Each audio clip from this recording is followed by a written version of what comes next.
All right, come on, chat. Let's lock in. We're We fighting. got Ruby Frankie calls husband from jail. I'm a really good girl after almost killing two of her kids. Wow, that's a Yeah, that makes sense. Good girl. You tripping. man. That's a crazy title. I ain't gonna lie. That's a different type of good girl. You mean the devil child? Tripping. All right, man. Grab your popcorn. Grab your But snack. this the part 4, right? Yeah, Bro, It's- Chad, this is 2 gonna hours basically. if y'all gotta solve, you know what I mean? Not solve, but if y'all are sensitive to shit like this, take breaks, dog. Chad, I'm not gonna lie to y'all. The I had to take a break episode, last time. the part 3 that we watched, bro. I ain't gonna lie, that shit traumatized me, Chad. Yeah, I ain't bro. gonna lie. I had to literally take a break last time. Like bro. after the Twice. swim, we was having a whole conversation. That shit was traumatizing, I bro. think this one's gonna be worse, bro. They about to get Bruh. into. That's what I'm what's saying. really going on. Nigga, last episode, I had to literally take 2 breaks. Literally. Chat, y'all That's saw it. crazy. Y'all remember? Y'all remember, chat? I had to literally I had to leave like twice, bro. You said part 4 is worse. Oh damn. All right, let's get into it. Let's do it. Bada bing, bada boom. Bada bing, bada boo. It's not exactly Bro, where Chad, you you want ready to to spend get a lot pissed? of your free time, especially if you don't have loved Why ones does that bada buried boom inside bada the bim sound like cemetery. a It husband's is voice? kind of odd when you think about these Probably. two Ooh, they do, huh? middle-aged women sound like sitting in husband. their AC blasting car just staring out into this cemetery in Utah. I'm gonna wash my hair Ruby and watch. thinks there's a plan for everything. Oh, it's him? This is to Okay. teach Ruby Frankie's 2 youngest Bada boom, bada children a lesson. Go barefoot in the scorching hot heat pavement of the cemetery. Pick up every single bit of weed, brush, cactus, thorn, broken glass, trash Weed. inside the cemetery for 5 hours. No shade, no food, and definitely no water.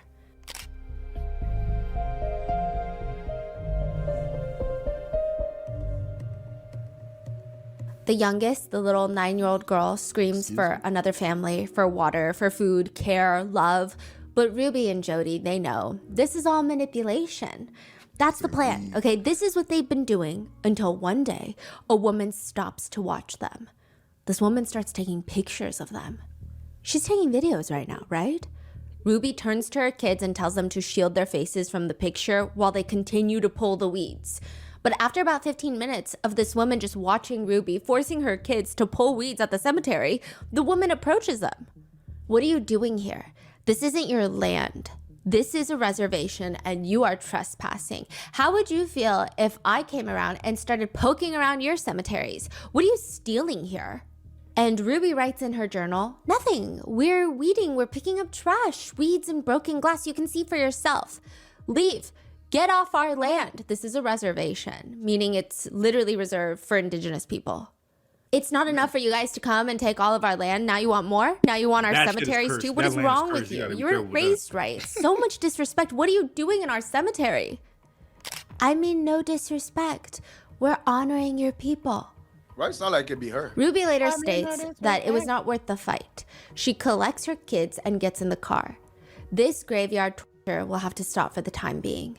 She and Jody Hildebrandt will just have to think of a new way to get the devil out of Ruby's 2 youngest children. Ruby writes in her journal, I told E, the youngest daughter, I told her that she invited evil, that you created this evil. But the good news is, because you created it, you can destroy this. The truth is, E did not start this. She did not create this. She did not invite evil into their home. But August 30th, 2023, they will be sent away. This is the final part of Ruby Franke and Jody Hildebrandt, and how both of them were arrested and their new accusations from jail, a new lawsuit that's hit them in jail, and how there might be a third person, a third woman that people think should be arrested along with them. Another woman? Great. What did she do? What's up, sugar bias? She look like she related to them niggas. Yeah, that was jump scared. I got scared when they popped up. Every time I see those women and I look at their noses, I get the ick, nigga. I get the ick. Like, We they would just like to give me thank the ick. today's sponsors who have made it possible for Rotten Mango to support the Biz Parents Foundation. They're a nonprofit organization devoted to protecting professional child performers and their rights. This episode's partnerships have also made it possible to support Rotten Mango's growing team, and we'd also like to thank you guys for your continued support. As always, full show notes are available at RottenMangoPodcast.com. This is the final part of the 4-part Ruby Franke and Jody Hildebrandt series. Please watch the previous 3 parts before this episode. In part 1, we went over Ruby Franke's YouTube channel, her entire online, I want to say cancellation because they're not actual legal charges against her, but it was, I mean, the whole world believed that she was abusing her 6 children behind the scenes. And then in part 2, we went over Jodi Hildebrandt and the people that have accused her of ruining their lives. It seems like she has a tendency and a deep yearning to want to ruin people's marriages. In part 3, we went over Jodi and Ruby joining forces to create the Connections business. Well, Ruby joins Connections, which is Jodi Hildebrandt's life counseling business. And the two of them, they decide they're going to just dominate the podcast world with their ill-advised, ill-recorded, not-so-great podcast giving other parents some of the most abusive parenting advice that you could probably find on the internet. Hello, and welcome to Connections. I'm Jodi Hildebrandt, and I'm Ruby Franke. In this episode, the final part, we will be going over their arrests, what they've said, their plea agreements, and then all of the internet conspiracies, as well as all of the discourse surrounding Kevin Franke, the dad, and a woman named Pam, whom a lot of people on the internet think both of them should be facing charges for this case. But why do they all look like... They look children, scary. Sherry and Chad, by their names. They are adults, and they have publicly spoken out about this case. Person? Wait, Sherry pause. also has a phenomenal That's the book. third person. That's the third one? Yeah, like, bro. These niggas, like, look at this person, bro. She look like she does witchcraft, bro. I ain't even gonna lie, bro. Whatever she did it. I'm bro. not gonna lie. Whatever said, I'm not whatever gonna they lie. said she I'm not did, even trying she to. did No, that you know what? shit, Because if I bro. say YouTube gonna think it's bullying. Yeah, I was don't just gonna say, nigga. Don't say it, bro. If you, Don't you- do it. Don't do it. all right. Come on, don't do it. Charges for this case. We will be referring to the eldest children, Sherry and Chad, by their names. They are adults and they have publicly spoken out about this case. Sherry also has a phenomenal book. It's called The House of My Mother. Please go buy a copy. Please go buy 30 copies. I think it is a book everyone should read, Rodney, especially when it don't got that pertains type to of money. family vlogging. There is just so much in there that gives you a very vulnerable but also visceral look into what it would be like to be the child of a family vlogger. Hi, I'm Sherry Franke, the author and narrator look, you wanna of get The that House book. of My Mother. I was I'll get it. inspired to share my story don't in got this it. audiobook I just can't get because 30 this of is them. the first time in my life that I can share my story in my gonna own get that words shit.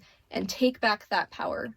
Now, the I'ma 4 get that youngest shit. Frankie kids will be Don't get just it? referred to by their first No, I'm gonna initial get of it. their names, regardless of if their names are publicly out there We even already. have a bookstore. There are graphic descriptions of hell yeah. torture, food restrictions, CA, CSA, religious abuse, therapy abuse, neglect, and details of injuries.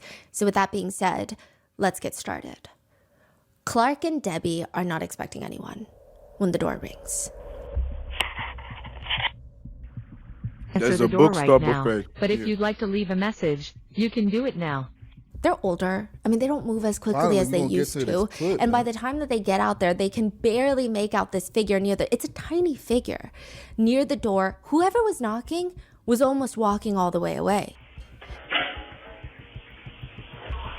Man, I feel bad for that kid, man. Hi, I was just wondering if you could do 2 favors. They swing the door open, they see a little 12-year-old boy, and within a minute or two, they are on the phone with 911. 911, the address of your emergency. Okay, and the phone number you're calling from.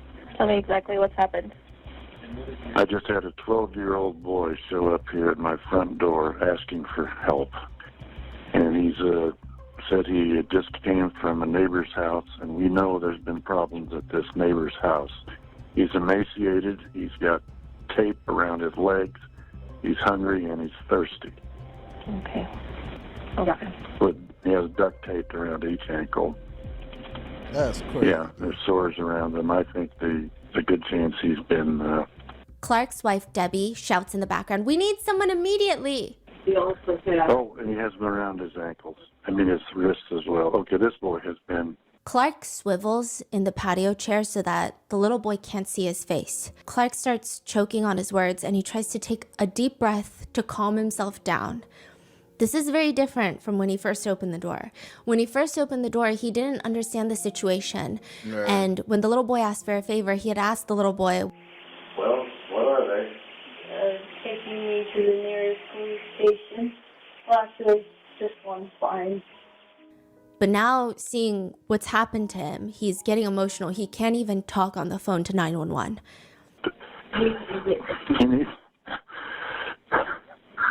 I don't want to do this, but I'm about to cry.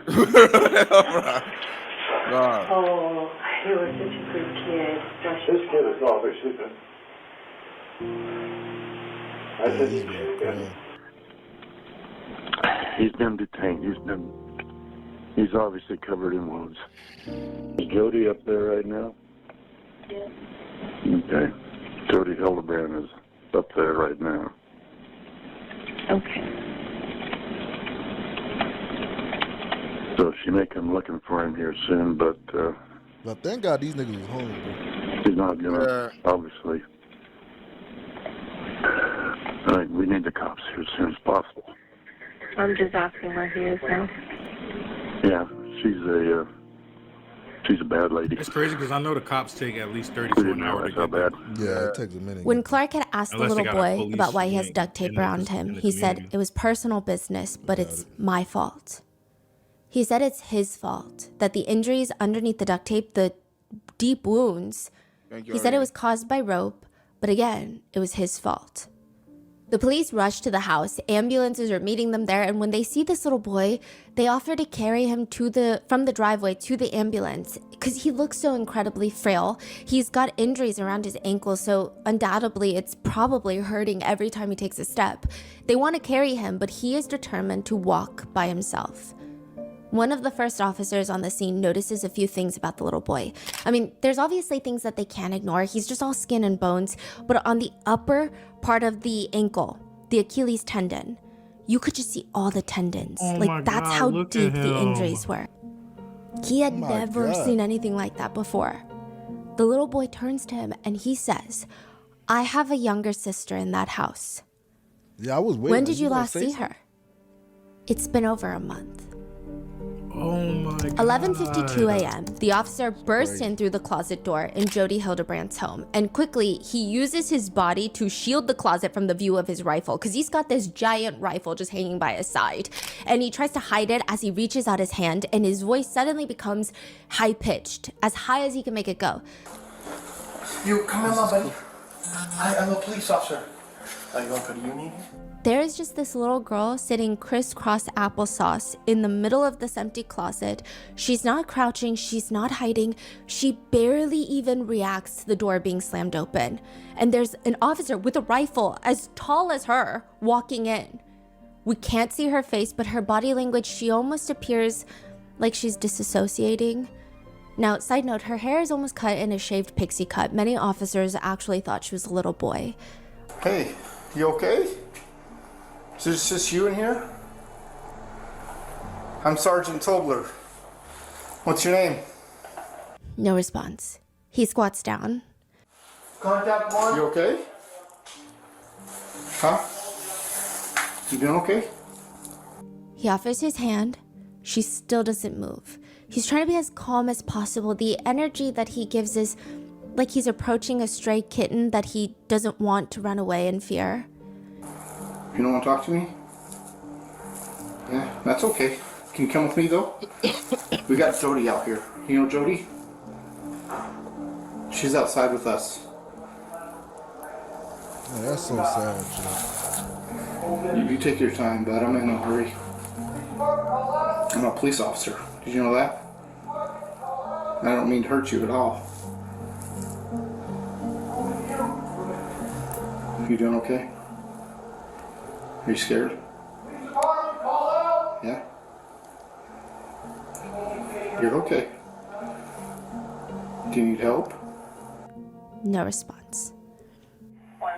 Yeah, that's sad.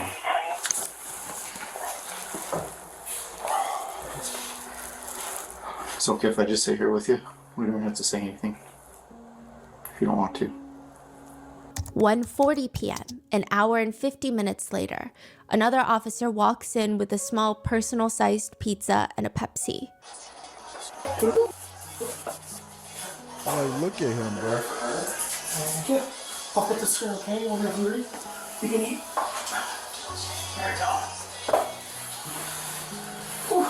Thanks, yeah. I think got some JYP action going. He places the food down and leaves so that she can have some space to eat. She's just as malnourished and emaciated as her brother that escaped to the neighbors. She looks like she hasn't had a proper meal in months. 2 full minutes later, 120 seconds later, she touches the pizza box. She was just staring at it.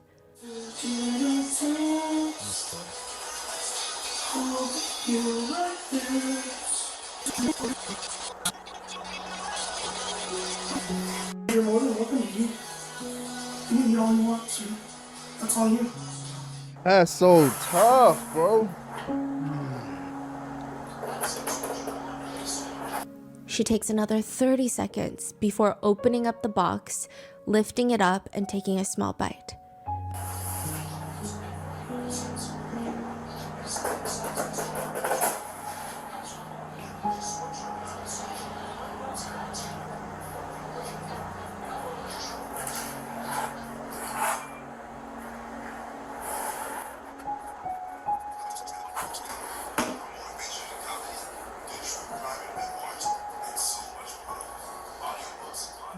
They sit with her for a while. She eats her entire pizza. tell They starved order the her shit another out one, of her, and she bro. eats another bro. half of a large pizza. It's clear she's starving.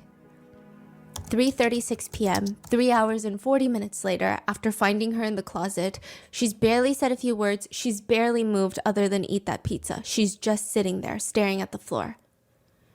2 female first responders join the closet with the little girl. You don't want to talk?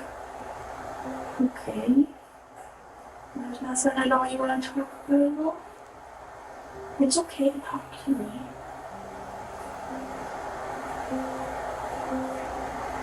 Are you scared?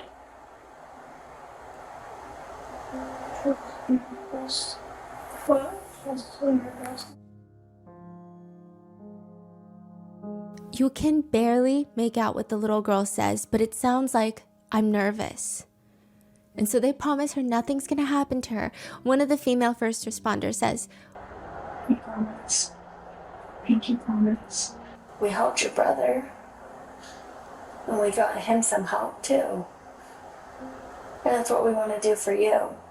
If we want to get you some help too. Like, it's like when you've been We are like safe. mentally We will fucked not hurt. so much, bro. When you've been mentally fucked so much, bro, it's hard for you to believe anything, bro. Like, you know what I'm saying? Like, you see how long it took her for her to even, you know, grab the pizza box, eat, and even wanted to talk. Like, I know they've been there for like a couple of hours. It's like your brain, It's like you don't even know what's going on. 3 hours. you don't know what's right and wrong no more, bro. And then on That top is- of that, nigga, the parents would keep telling her, "Oh, I'm gonna call the police on you. The police is gonna get you. This and that." Make it seem like the police is bad people and shit. Yeah. Like, nigga, that's another reason why they don't even want to cooperate with them, because nigga, they told them that they're the police, and she over here in her mind thinking that, "No, nigga, these niggas is coming to get me," like my mom said. Yeah. And also too, she's probably like under punishment, so she's still like, yeah, you know, when they tell you don't do certain thing because you're punished, she's probably still in that mode, like, oh, they told me not to do this, they this and that. So Yeah, and then mom literally would threaten to call the cops on them, like, nigga. So it's like she probably thinks it's like a test or some shit, bro. Yeah. It's a trauma response. Yeah. You, and we won't do anything to hurt you. After nearly 4 hours since finding her, they 4 get the hours. little girl to finally stand up. 4 She's very hours. cautious. 4 She looks hours. almost too careful, like she's trying her best not to touch anyone or anything. And a full 4 hours later, she finally walks out of that closet. August 30th, 2023. This is the day of the rescue. Officers are banging on the door to the $5 million estate. The mansion looks like it's in the middle of Mars. The door is 15 feet tall, and they're banging. Police officers, open up! Open the door! The door opens with no sense of urgency, okay? Jody Hildebrand is standing right there with her phone in her hand. Her attorney is already on speakerphone. Wow. Jody? I need you to step out. I have my attorney. That's great. Step out of the I don't give a house. fuck, No, I'm nigga. not gonna step out of the Step out of the house. house. Step out of the house. They basically yank her, thankfully, and drag her out of the house. Step out of the house. Drag her Whoa, shit. whoa, whoa, whoa. Get the fuck out, bitch! Wait a minute, how do you come in my house? Right there. You fucking devil ass Into my bitch! house. Just have a seat right there. Do you have a search warrant? Have a seat right Don't there. need a search warrant, Have a bitch. seat We right there. suspect you of a fucking Anybody crime. need a search warrant for your ass, We're dog? searching the house. Control 12x11. Can you hold the air? We're searching the house. I can tell you what's in the house. Okay. Just have a seat right there. So the little boy is one of the reasons why we're here. We just need to clear the house and make sure everything's okay. But why are you coming into my house without a search warrant? We'll explain it after this. But that doesn't make sense. You come into my house and do what you want, and then you tell me you don't have a No, warrant? we'll explain why we did. But don't you have to have a warrant? Not at this moment, we don't. We're here on At exigent this moment, they circumstances. don't. Now, We'll explain get it your ass after locked this, up, bitch. After my sergeant and the officer are done clearing the house. She's just staring at the officer. It's like unsettling the way she's able to look him in the eye.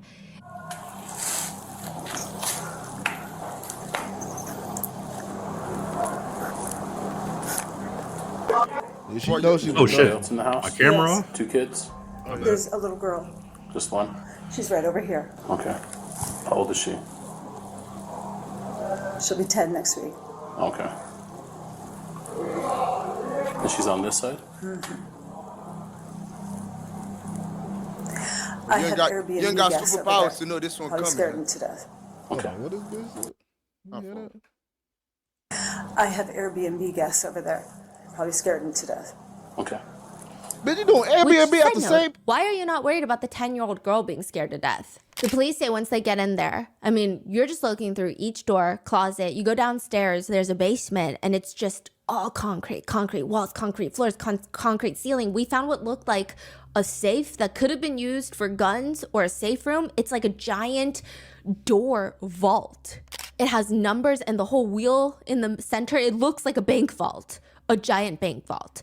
It is a safe room with its own toilet and sink, and the officers demand her for the code because they have to search inside. She claims she doesn't know the code to her own panic room inside her $5 million mansion. Man, fuck that. She said, I haven't used it. One of the officers there just says, you know what? I'm just gonna try. Let's go there and try a bunch of codes. 1, 2, 3, 4, 5, 6, and it clicks open. No. By this point, they That's found R, insane. the boy that escaped and basically saved him and his own sister. And then they found E, the 9-year-old little girl in the closet, but there's still 2 teenage girls unaccounted for. Ruby's middle children. Yeah.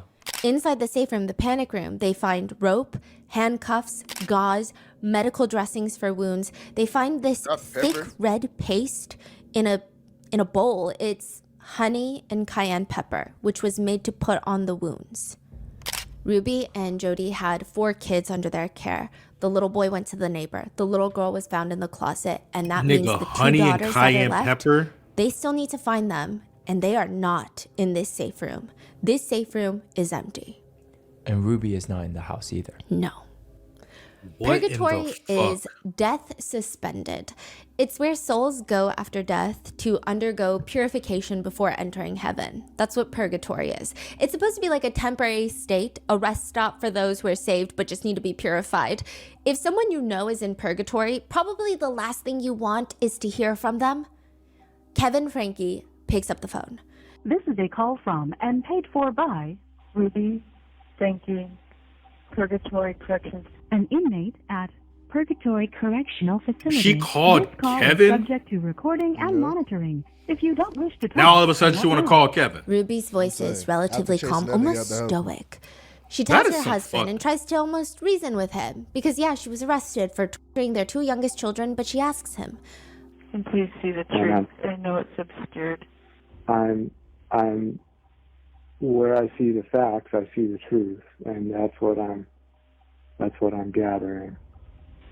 You know my heart. What are they charging you with? 2 charges of second-degree felony for child abuse. 2 charges of second-degree felony child abuse. Yes. Okay. Wow. That's very serious. I think I was prepared for this. I do feel strong. I feel calm. And you know what? They may... Adults have a really hard time understanding that children can be full of evil and what that takes to fight it. You've seen what it takes to fight evil. It's not the person you're fighting. Yeah, she's fucking And it can delusional. look Get her ass like in, something yeah. it's not. She's still on And that then shit, you know even what? after being locked up. And so I don't know any adults who are going to see the truth. She gone, man. So I'm calm about this, and I pray that you'll hang in there. After kicking that nigga out. Kevin informs Right. Ruby that he got a text from someone who he doesn't talk to anymore, but they reached out after hearing the news about Ruby being arrested, and Ruby is intrigued. Are we in the news? It sounds like at least you're in the news. I don't know about me. I'm wondering if they want to ask Sherry. If they went to Sherry to ask her questions. You know, these bookings are public. This is a witch hunt. Yeah, maybe this is a blessing, but this is a witch hunt. The devil's been after me for years, and he's mad at him. Have you shared that with the detectives, Ruby? I've not said a word till I have an attorney. Later, Kevin tells her that the kids are going to be in the hospital for 3 days.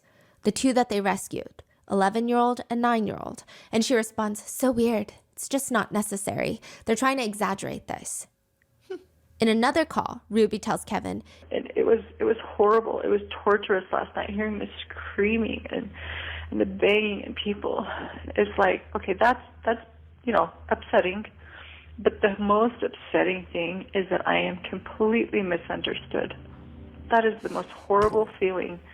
Like my own family misunderstands me. They misinterpret me. And poor Jody, they misinterpret her. They misunderstand you're crazy, her. bro. She What are puts you her neck talking out about? on the line for people, and then they get mad at her. I mean, it is just horrendous.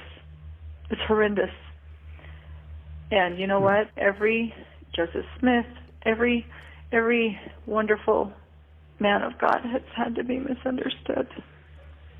Her left these brain call has recorded? nothing left, Yes. and her right brain What's has the nothing husband's left. attitude It's like towards her? she's a lot of empty people brain. take it in different ways. Some people listen to these jailhouse calls and they think that Kevin is just as guilty as Ruby. The way that he's able to listen to her say these things, and like some of the verbiage that she uses, you know what it takes to fight evil. You know that. You've seen that. You've been there. It sounds like he partook in some of the abuse, which there is no evidence, otherwise he would have been arrested, right? And there's so much evidence in this case. However, other people take it as Kevin needs to do everything he can to try and get custody of his children, to try and amicably resolve this as best for his kids. So he's just letting Ruby talk and say these things. He doesn't want to get combative. He doesn't want to say, no, you're literally crazy. You're abusive. So a lot of people have interpreted it differently. I But- mean, if you found out this is what happened, how can you keep it together, right? Yeah. He just says that's right about every man of God has been misunderstood. That's right. And so I'm going to get out of this. Who knows? Maybe in 10 days I'll get out of this. If I'm, if truth prevails right now, or, who knows, like 20 years? I don't know. I don't know how long. But I'm going to step out. I'm going to say I went through everything. I have seen God. Shut the suffer fuck all up, the bitch. years. You did the My same family thing. have been beautiful women, but they've been hurt. They've been deceived into drugs, and my heart just has so much compassion for them. And I have compassion for the cops, and I have compassion for myself. And put her in the darkest And fucking cell you got. And And don't feed her that I'm for months. suicidal. I'm like, no, that's not true. So this is when she was driving back to Jody Hildebrandt's house after finding out that her children were saved. She said, God told me when I was driving before I called you. I didn't have any information. I didn't know anything. And the Spirit said, your children are going to be removed. And I cried out loud. I'm like, no, I'm not done. I'm not ready. And God told me I'm done. That Jody? And I just, oh. God was one that definitely told you that. Satan has Every other taken voices you everything was away from hearing, me it that wasn't I God, nigga. love. And I'm a good woman. I don't do naughty things. Bro, you sleeping? I'm a really You know good what? girl. Fuck this.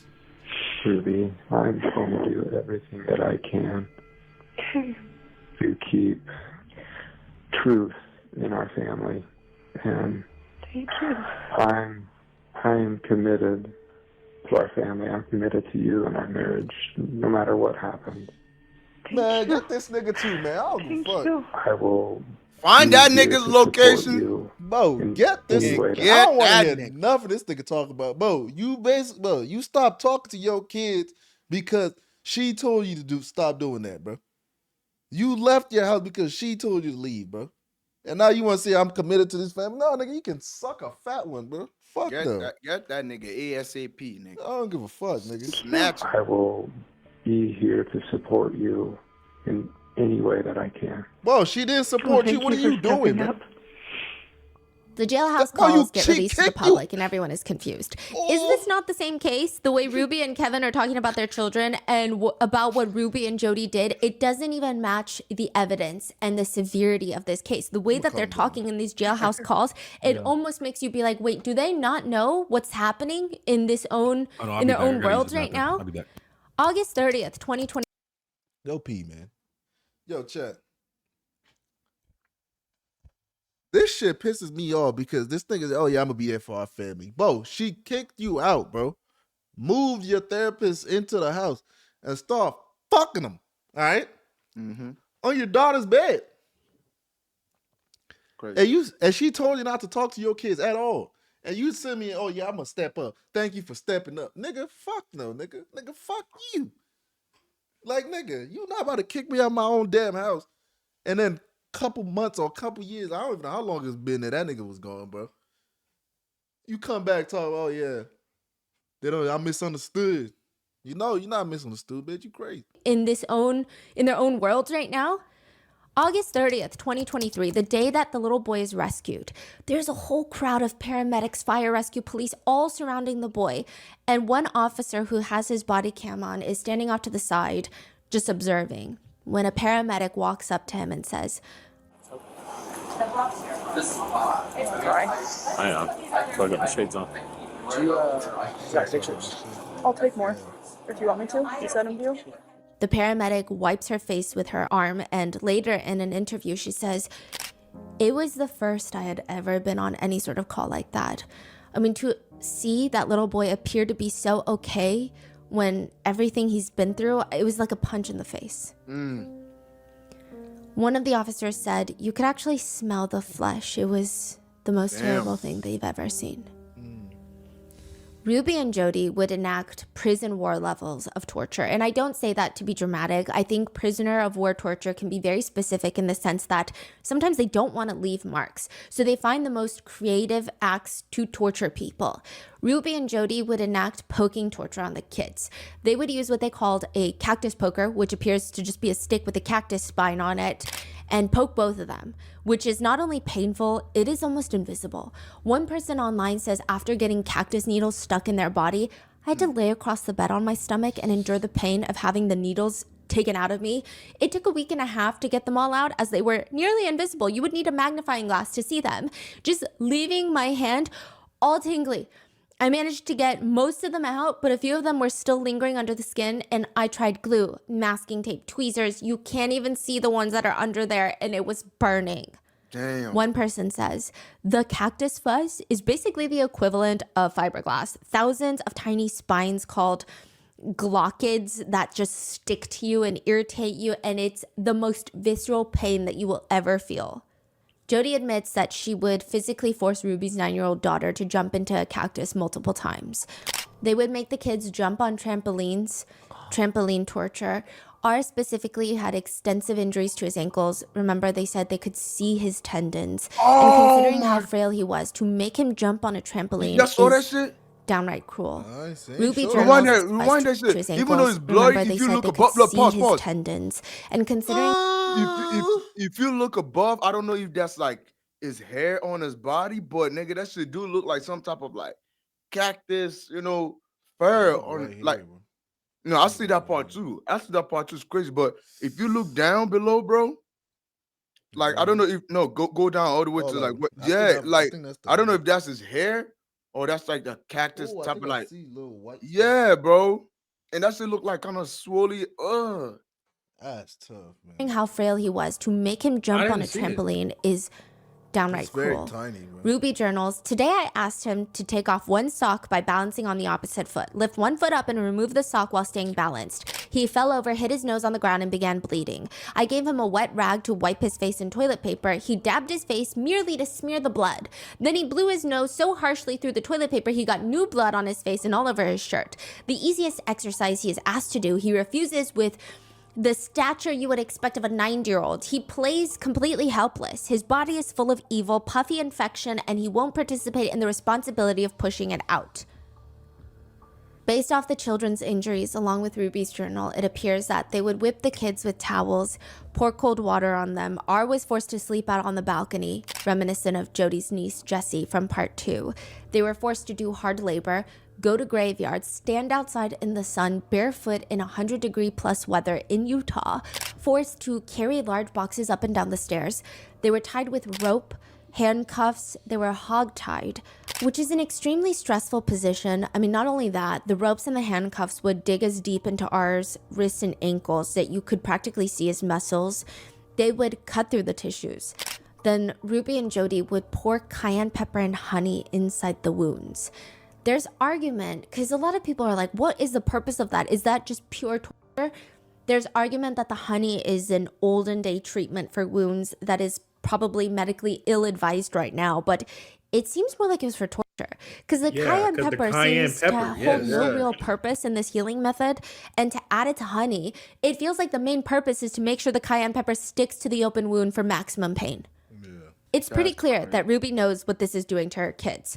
Ruby journal entry read, "It has been 3 months of consistent boundaries and putting up with his terrorizing to get his confessions out." Who would do this in the real world? I don't know of anyone who would feed their kids in America just rice, lentils, and chicken for meals for 3 months. And this is why Americans are full of sin and are ready for destruction. They won't repent. Wait, what? She says that she's trying to get him to repent all of his sins. Again, very reminiscent of Jesse Hildebrand from part 2, where he's saying, why isn't more Americans doing this to their kids? Yeah, this is why Americans are full of sin. And we're going to be, I guess, ready for destruction. The children were regularly denied food, water, beds to sleep in, and virtually all forms of entertainment. This is a non-comprehensive list of all the physical torture that they had to endure. Carrying loaded boxes of books up and down the stairs, doing wall sits, sitting up against the wall without anything for hours at a time, forced to do manual labor outside in extreme summer heat without socks or shoes, stand outside on the cement patio in the summer heat, sometimes for days. Now, the UV index in Utah ranges from 8 to 10. They're probably getting sunburn blisters. According to court documents, it reads, "These actions resulted in repeated and serious sunburns with blistered and sloughing skin. R was denied adequate water for several of the days he was required to remain in the summer heat, and he was punished when he secretly consumed water." So these kids were forced to run barefoot on dirt roads. They have a little section in their parenting book. Okay, Ruby and Jody released a parenting book called Rings of Responsibility. And they have a whole quote in there that reads, "Choosing to wear shoes prepares me for adventures in the world, just as choosing principles prepares me to connect with myself, God, and others." I mean, their teachings are clearly not advisable. They're like the worst teachings in the world, but also just so hypocritical. Is it this or is it that? So they would deprive the kids of shoes, make them get blisters and sores on their feet, while also talking about principles are the same as shoes. And they're talking about how they want their children to have principles, but they won't even give them shoes. It doesn't make sense. They consistently deprive the children of shoes just for the sores and blisters, it seems. They're constantly bound with duct tape on their wounds. I mean, there's a heavy amount of residue that is incredibly difficult to get off of human skin from duct tape. This is not medical tape. This is duct tape. If you leave it on too long, or additionally, if you already have a small wound, if you rip duct tape off the wound, it could completely rip it open. Skin stripping and tension blisters are associated with duct taping. The prosecutors state both children had extensive physical injuries from the abuse that required hospitalization to treat. Emotionally, they were also tortured. I think that would be harder to heal. The prosecutors heartbreakingly state the children believed to some degree that they deserved what was being done to them. According to court documents, R was told that everything that was being done to him were acts of love. As for E, the youngest, the court doc reads, she was repeatedly told she was evil and possessed. The punishments were necessary for her to be obedient and to repent, and those things were being done in order to help her. She was convinced that she was evil and needed to go through these things in order to repent. Even the fact that it took the little girl 4 hours to trust officers enough to walk out of the closet. Jessie, Jody's own niece, a victim of Jody, says, I wasn't allowed to speak to anyone. If a church leader came and would ask me, "Are you okay?" I would just have to stare at them because Jody had spies everywhere.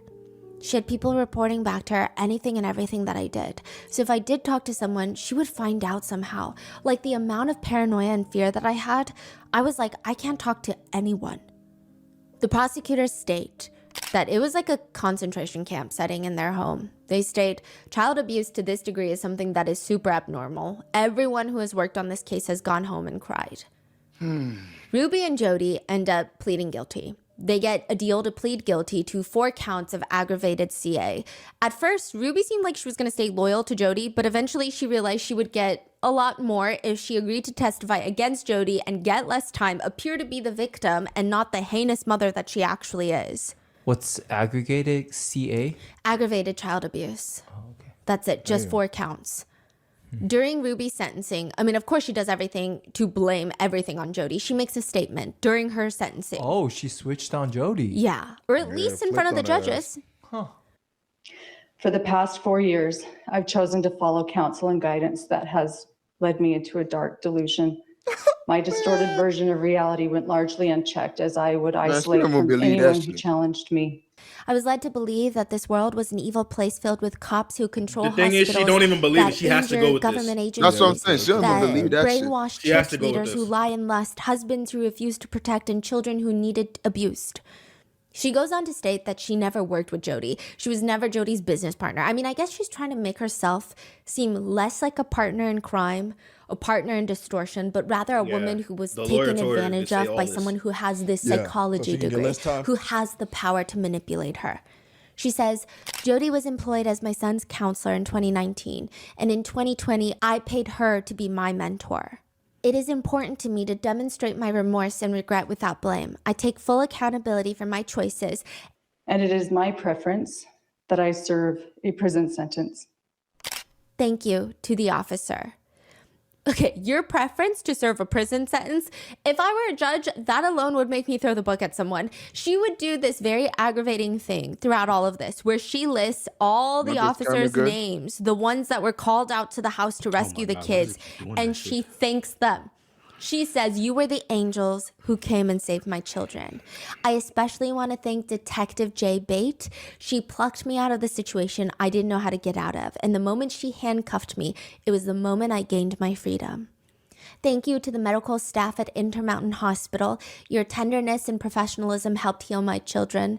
Jody and I inflicted the injuries, not the hospital.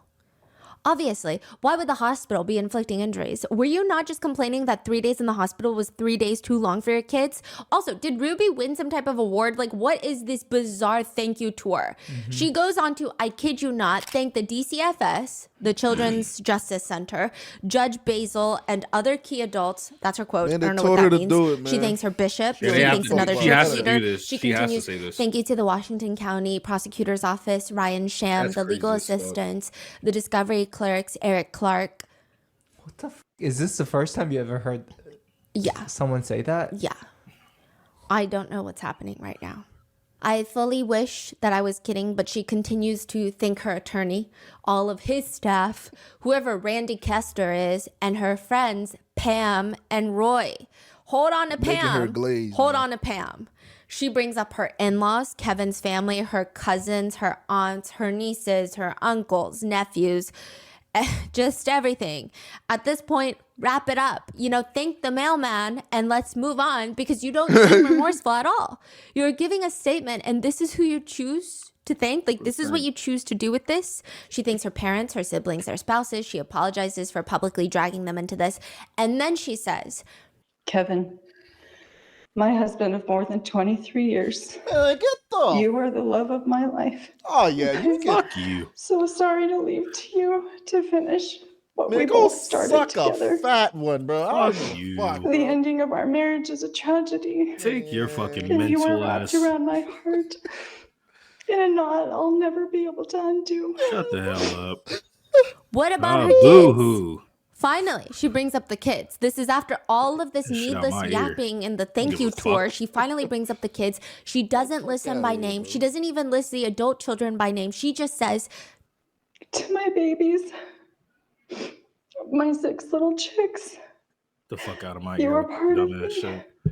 I was Man. the mama duck who was consistently waddling you to safety. Yeah, you was waddling them, all right. I can see now that over the past 4 years, I was in a deep undercurrent that led us to danger. I would never have led you to darkness knowingly. I was Cry so don't even sound disoriented real, bro. that I believed dark was light and right was wrong. I would do anything in this world for you. I guess Fuck except out. not torture them. Ooh, My okay. willingness to sacrifice all for you was masterfully manipulated into something very ugly. I took from you all that was soft and safe and good. I took from you your mother. How terrifying this must have been for you. I will never stop crying for hurting your tender souls. You are each so precious to me. I'm sorry. Then she goes on to thank the judge and his staff for, quote, facilitating my opportunity to take accountability and to answer for my charges. I am humbled and willing to serve a prison sentence. Womp womp. Which, like, I don't think you have a choice. What do you mean? A lot of people really question after that just how sorry and remorseful Ruby Franke really is. Ruby in a jailhouse called her sister, one of her sisters. She says she hasn't spoken to Jody since the day of the arrest, but that Jody is mentally ill. So it's a very different tune from what she was telling Kevin.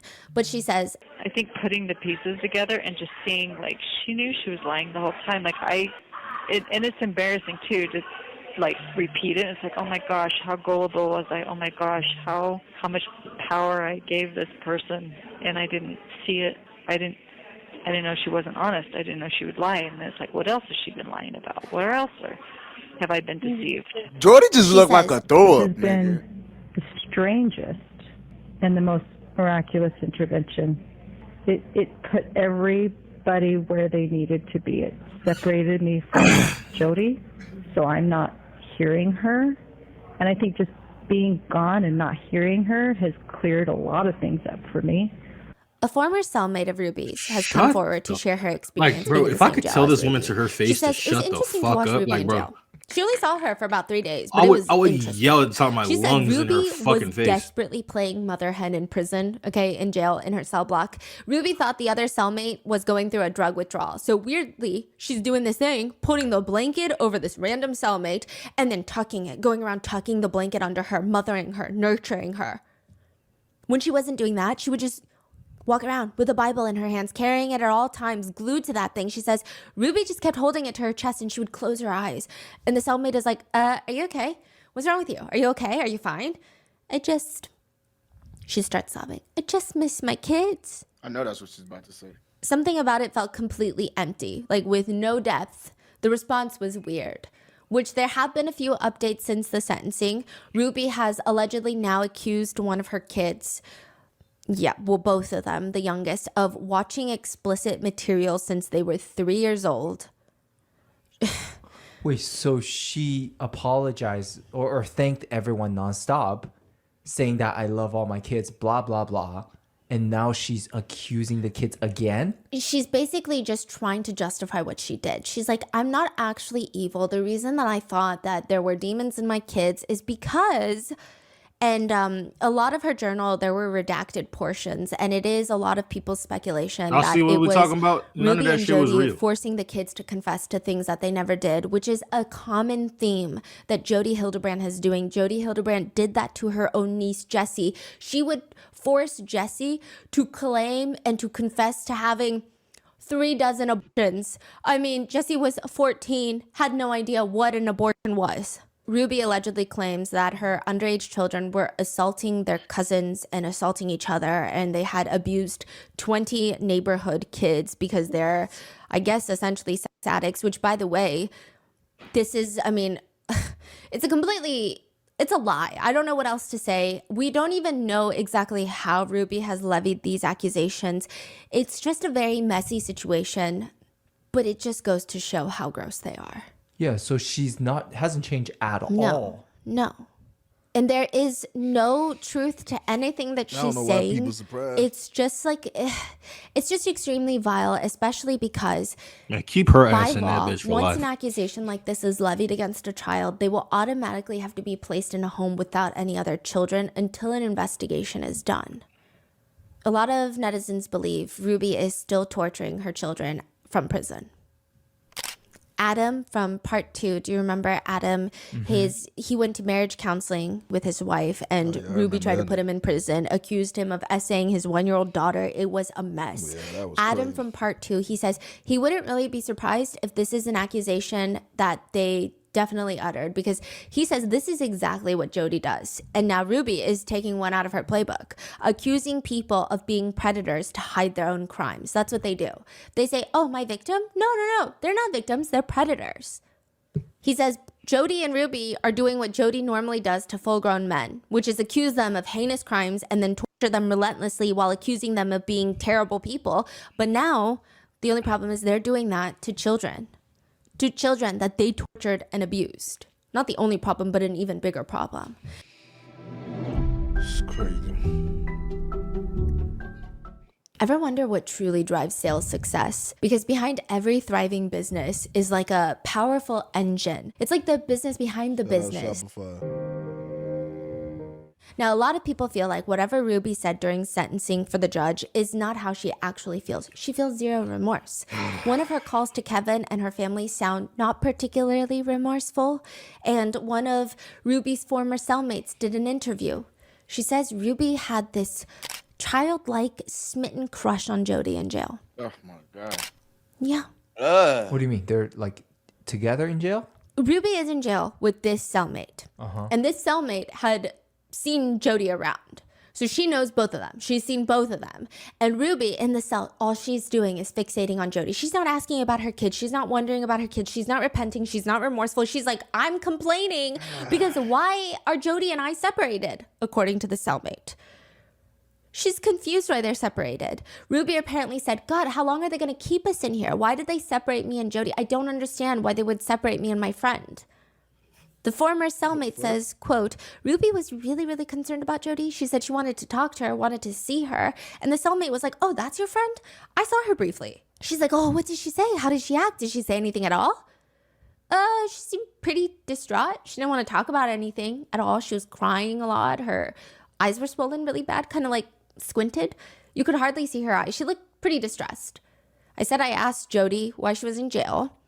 Jodi looked at me, not really with a smile, not really with a frown, but with a straight face and said, I'd rather not say. So I said, okay, I apologize. I wasn't trying to invade your privacy. Luke said she loved to And, box that was it. much. Ruby is like intently listening to her recount her experience meeting Jodi, to which Ruby says, yeah, that's what I thought she would be like. Yeah, that's what I thought. Nevertheless, I don't think Ruby's jail time is going particularly badly. There is a picture circulating that shows Ruby and other inmates sitting crisscross on the floor, holding their hands out, touching each other on the chest, like they're doing a bonding, breathing yoga exercise. I'm all for adequate programs to rehabilitate inmates so that when they do re-enter society, they have a fighting chance at being a positively contributing member of society. But it rubs people a lot in the wrong ways. On top of that, people have taken to zooming in on the whiteboard behind the inmates, and it's filled with random quotes like teach to learn. But also one phrase in particular stands out to people: see and speak truth. Is Ruby out here teaching everyone principles right now in prison? It's also stated that she's training in jail to be a yoga teacher, and there were only 20 inmates selected for this program, and she was one of the 20. To which one person comments, calling it now, she is going to get way too into yoga and start an underground yoga wellness cult in her prison. Another person says, I hate that she looks calm and clean. Yuck. But others say, well, Sherry wrote in her book about Ruby, I don't have a desire to see her destitute. My hope is that she can use this time to educate herself so that upon release she can find a way to survive, have a small house and a quiet life far away from me. One person comments, I think that's how I feel about Ruby too. Ruby is facing 4 to 30 years in prison. What do you mean 4 to 30 years? In 4 years, she could get probation and get released. Jodi has also pled guilty to the same charges, but again, does she feel remorse? In a recorded Jailhouse call, Jodi rants. She's like sobbing, by the way, that she's the victim. I don't like that guy. Nobody wants the truth. Nobody wants the truth. Nobody wants the truth because these kids.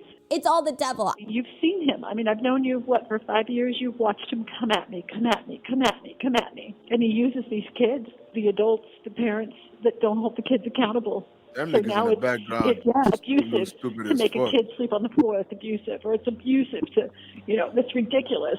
It's ridiculous. You can't even raise your kids anymore. They're not even her kids. About the actual evidence, the evidence photos of the abuse, Jodi says, We didn't do that. We didn't do that. Those pictures we did not do. He did that to himself, yes. Did we put that on him and then he rubbed around and cut himself? Yes. But we didn't do that. She also says her going to prison is part of the Lord's work.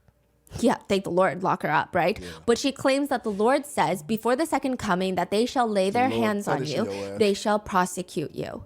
She says she cried because it felt like God was telling her this is her purpose and that she will be saved. She says, but when I get out of here, I have a story to tell and I'm going to try to do everything I can to protect the children because that's what's happening. It's, like the kids are being horribly abused. But when it comes down to her pleading guilty and her sentencing, she has the audacity to stand in front of the judge and say, I sincerely love these children. I desire for them to heal physically and emotionally. One of the reasons I did not go to trial is that I did not want them to emotionally relive the experience, which would have been detrimental to them. My hope and prayer is that they will heal and move forward to have a beautiful life. I'm willing to submit to what the state feels would be an appropriate amount of time served to make retribution as an outcome. Which one netizen points out, I didn't go to trial because I didn't want to make the children relive what happened to them. Is a really funny way of saying, I don't feel like listening to my victims explain what I did to them. The judge states politely, okay, Ms. Hildebrand, the circumstances are tragic. And it's largely, of course, of your making. By any measure, your conduct in this case was disastrous for these children. Adults are supposed to protect children. Adults with specialized training in particular are supposed to protect children. You did not do that in this case. In this case, you terrorized the children, and the results have been tragic. Side note, even since both of them were arrested, Jodi has been a manipulative sleazeball. I mean, there's no eloquent way of putting it. When Jodi is first brought into the police station, she does this thing where she tries to act like the cops' friends, but also lets them know that her attorney is just super annoying. She says, so I trust my attorney. He said, don't say anything. And I said, I have nothing to hide. And he's like, I know that, but just let me be there with you when you talk. So you guys seem nice people. Yeah. I'm not hide anything. I'm trying to be difficult. This is really, if you knew all the pieces, I think you'd have a lot of empathy for what's going on. That's what we're looking for. And you're an adult. And the thing about our interview, if we ask you any questions that you don't want to answer, you can just tell us, I don't want to answer that question. I'd like to just tell you, but I don't know who you are. I don't know if you're going to flip my words. I don't know. And that's the good thing about cameras. Everything, it's pretty much double recorded, audio, video, and it's for the safety of for you and for us. I don't want to say she look like Fiona because Fiona looks better. Pretty much right there to support you. So we're not going to use anything against you. He's so insistent, man. He's an honest, good man. Goes to church. I trust him. Why would he say that to me then? I don't know your attorney, to be honest. Well, I'm just saying he's a good, honest man. Yeah, and I'm an honest person as well, so we get along great. And he just said, do not say anything. I don't know. I don't know what's going to happen with what I say. I'm a psychologist. I've watched people flip things all the time, so I get it. I sit on your side. I get it. I wish people didn't do that, but they do. The officer would later say, she was clearly trying to manipulate us in that moment. I'm a therapist. I'm with you guys on this. I would love to share, but my attorney told me not to. But I want to. I want to be forthcoming. Meanwhile, Ruby doesn't say anything at all during the whole arrest. So she drives back to Jodi's home, gets arrested. She doesn't look scared. She doesn't look sad or mad. She looks completely blank, indifferent, stoic. I think I would have to put in more effort to make my face so devoid of any and all emotions. She doesn't even respond to a single thing they ask. Do you want water? Are you okay? Do you want a snack? She just stares and blinks. What's your home address? How many kids do you have? Nothing. It's going to be 2 counts. Second-degree felony of child abuse or neglect, okay? Do you understand that or no? Are you okay?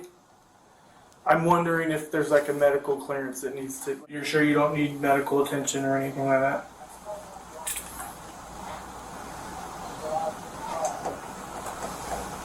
You don't even know what you need, bro. Who the hell she thinks she is, man? In this moment, she came back knew. voluntarily, or so Yes. she came back to get arrested. Yes. Okay.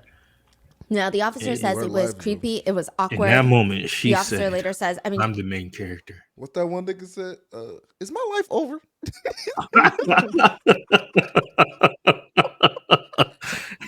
Is my life over? Well, was that EDP, right? Is my life over? Oh yeah, I think it was. That nigga is fucking dumb. now, the officer says it was creepy. It was awkward. The officer later says, I mean, she just really seemed like she was looking through me. I would ask her a question and she would just stare and give me 3 really long blinks. It was more like Morse code. Bro. The only phrase that she would utter after arrest is, I'll wait till I have a lawyer. Okay. and kind of smirks. That's it. That's that demon, So both bro. of them I'm are telling y'all, sentenced to that 40 demon to possessed her 30 shit years. when it got out of Technically, Jody. both of them could be out in a few years. Possessed both of them In a niggas. previous podcast episode, Ruby says, I strongly disapprove of attacking. I strongly disapprove of abuse. I think all of us could get on board with, yeah, I have righteous anger towards adults abusing children. She's basically saying attacking and abusing is bad, but you can have righteous anger against adults abusing children. Well, guess who also likely has anger towards adults abusing children? Likely fellow inmates. So now that Ruby and Jody have been arrested and sentenced, there are a lot of people online questioning whether or not Kevin should also be arrested, at least for negligence. In an interview, Kevin's attorney states that he was completely taken off guard by these allegations online. As for why Kevin wasn't seeing or checking up on the kids, his attorney states, I totally understand the confusion. That was the big question in my mind. He states that people don't understand that Kevin was desperately trying to keep the family together. Ruby was the one calling the shots. She's the one that asked him to leave and not contact the children. As for Jody, Kevin sees her as the spearhead towards essentially destroying his entire life and family. There is this really awkward moment where Kevin's attorney is asked. One of the allegations is that Chad wasn't allowed to sleep in a bed for 7 months. Why did he think that was okay? I can't comment on that. I have a duty to my client, to the court, not to comment on that question. But even Sherry, Kevin's own daughter, tried harder than Kevin to protect the kids. She's one of the kids that needs protecting. I mean, what's kind of wild is that Kevin is also advocating for CPS to have better procedures to catch abuse earlier on, which I do think is a noble cause, but a lot of netizens are upset that it's coming from Kevin. He explains, quote, it's frustrating for me to hear the story of police officers, as they said. You know, they were standing on the front porch and they could see the children and they could see my former wife through the window ignoring them. And they said, even with all the reports, all the red flags that were given to them by our oldest daughter, Sherry, and by our neighbors, they still could not intervene. Eventually, they had to leave because the judge would not sign off on them forcing entry into the home. Kevin also goes on to express frustration, and he said the police never called him. But he does say DCFS, Department of Children and Family Services, aka CPS, called him repeatedly, but because he was brainwashed by Jody and Ruby, he did not pick up the phone. To which one of the top liked comments reads, when you haven't seen your kids in a year and CPS calls you, you don't ignore it. He was complicit and needs to take accountability. What a narcissist. Another comment reads, the police checked on his children more than he did. But he claims he was so lost in the sauce that he believed in Jody as much as Ruby did. The Hulu documentary producers ask him, did you really believe this was the end of the world, that Christ was returning? Oh, absolutely. But if the world was ending, did it occur to you that maybe you wouldn't go to heaven? Maybe you'd go to hell? Never.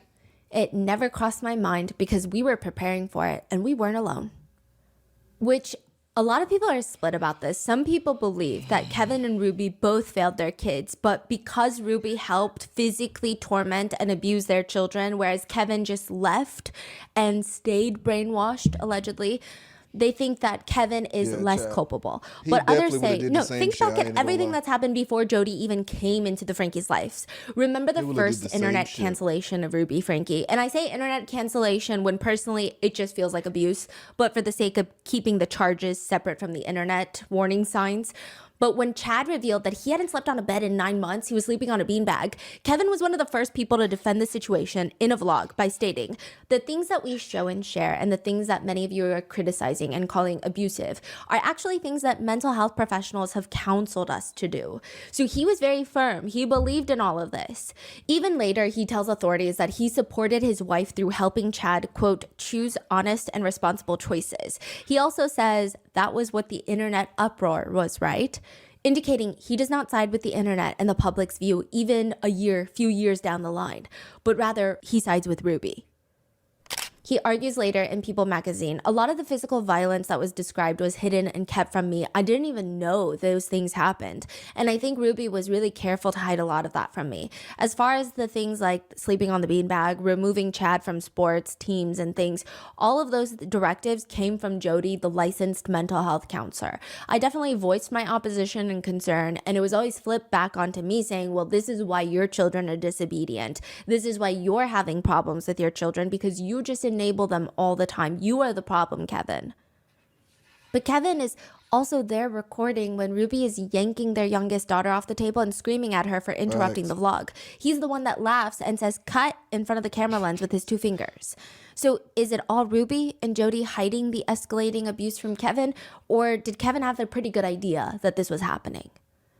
August 30th, 2023, when the 2 youngest are rescued, Kevin is in the interview room with detectives answering questions. You get what I'm saying? Was that tape out or? Yes. When they rescued the kid, they brought him in immediately. Kevin came to the police station. When he heard about it. Oh, this is crazy. Okay, so Ruby and Jody both know that R, the young boy, had escaped. So they're going around the neighborhood looking for R. And that's when Jody realizes the police are at the neighbor's house. A bunch of ambulance are coming. She's like, that's why she's on the phone with her attorney when the police come to search her home. Ruby was out looking for R, so she's driving around the road. She gets a call from Jody, like, hey, the police, like, it's over, it's done. She calls Kevin and is like, I need you to go to the police station and pick up the kids. Tell them that they're fine, everything's fine, the kids are lying, blah, blah, blah. She's like, bring him home. What? I trust you. Kevin thinks this is my time to shine. I'm going to get Ruby back. This is my time to step up and be the husband she needs me to be. He shows up at the police station. The police are asking, who told you to come here? He's like, I'd rather not say. He's still trying to protect Ruby. So are we going to see when he actually find out what happened, like in that moment? Yes. So his whole reaction and all of that. Okay. Now, he says there was a no contact boundary. Did you have a no contact order in place? No, this was between me and my wife. Yeah. AKA, he's saying he did not have a legal requirement to stay away. It's just kind of shitty that he didn't do anything for his kids. So they ask, did she ask you not to contact the kids? Yeah. Ruby invited me to leave the home while I thought about the choices that I've made in my life in the way that I've treated her. So I left. Is there custodial paperwork that denies you of your rights to the kids? No custodial paperwork at all. This was just a verbal agreement between my wife and I. I'm curious, when you guys had the previous 8 Passengers YouTube channel, you guys got a lot of heat for neglect and child abuse. A lot of people commented those things on there. Why were they commenting those things? This is happening on that day? It was that night that the kids were rescued. I mean, it had been pretty much the whole day, it seems. Oh, so they already picked up all these information. Yes. Like 8 Passenger, you guys did this, you guys had controversies, boom, boom, boom. I mean, by that point, if you Google 8 Passengers, it's probably the first few articles that come up. They were known mainly for their controversy rather than for being YouTubers. I see. Now, they're asking, a lot of people commented those things on there. Why were they commenting those things? That's a good question. I mean, we had a son who was acting out in a very selfish behavior. He chose to sleep on a beanbag. So 9 months later, he made a lot of changes in his life. He was ready to move into his own bedroom, made a video about it. In the video, he mentioned something to the effect of, I've been sleeping for 9 months on a beanbag. That is what the uproar was about. Who is this female Jody that your wife lives with? She is a therapist and a life coach. Do you respect her? Yeah, I think she's a very honest and truthful person. I know her to be an honest and very trustworthy individual. He's also asked, during your marriage, how was disciplining your kids? How would you discipline your kids? Yeah, I'm not going to answer that question. Why not? Are you aware of the physical condition of your children? No. No, I've chosen to trust my wife with my children. That was part of the agreement of our separation. My job is to financially provide. The police start filling him in on what's happening. They say, so I don't recall the exact time, but we received a phone call from our dispatch that a 12-year-old boy was knocking on doors asking for food and water. He was severely emaciated. Kevin, university professor of civil engineering, says, what is emaciated? Which a lot of netizens think that he's playing innocent and dumb, like who knows, but the cops continue. Skinny, scrawny, malnutrition, not enough food and water to sustain life. I'm sorry, what? He had duct tape on his extremities, on his hands, on his ankles. There were rope burns that were used to tie him down. Take a second and think about what I just said. That's the condition of your son. Given that information, your son was taken to the hospital. A warrant has been applied and granted by the Department of Child and Family Services to remove them from your wife's care. So no one right now is going to have access to these two children based on their physical condition. Do you understand that? I understand. Would you condone that behavior? Would I condone that behavior? No. Again, I don't know the details. I don't know what's going on. But as you described, that sounds horrible. Does he sound like he was worried for the kids in that moment? Not extensively. Yeah, I don't think so. Maybe it's shock. Maybe it's... I mean, there are some reports that Jody convinced the whole Ruby and Kevin Franke that police were evil and they were going to be bad players in the second coming. He's not crying. He's not emotional. Again, maybe he's in shock, but one of the first things he asks after this line of questioning, after being told that his son and his daughter were emaciated, he says, what's going to happen? It's my wife. I love my wife. Get him up. Get him out of here. Put him on the bars. Lock that nigga up tonight. Appropriate, but again, he tells the authorities that, again, after they tell him his kids have to be hospitalized because they did not have enough food or water to sustain life, he says, I trust her. I love my wife and I trust my wife. Get him the fuck out. I trust her.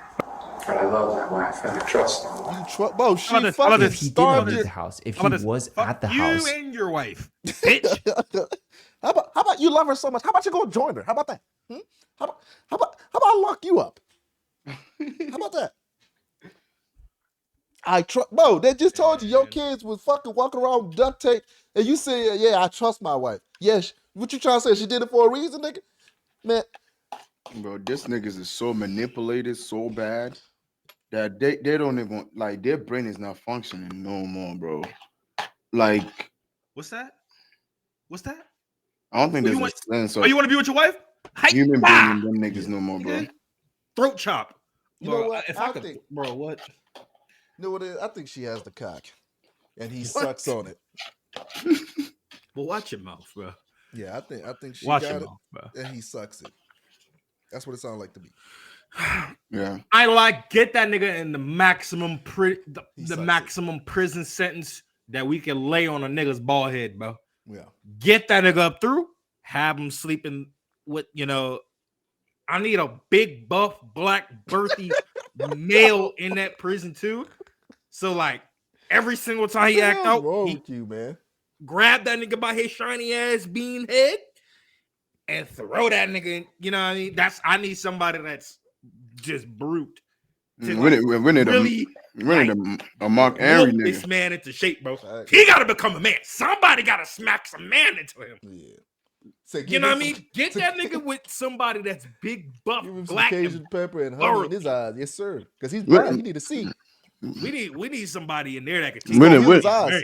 We need a nigga like Mike Henry to take his butt in jail. Mm-hmm. I trust him. if he didn't leave the house, if he was at the house, it would've sounded done the like he same would shit. still carry on this energy of, I Yep. trust her. This is why. Devils, we need to Bro. discipline the kids. We need to do this. He's been this way for so long. Crazy. It's like, when would he have I put just his thought foot he down? could've I been a guess we would better never person. know, Yeah, right? I would expect this is the moment he realized, oh shit. He says, I mean, this feels like getting run over by a steam truck, what you're sharing with me today.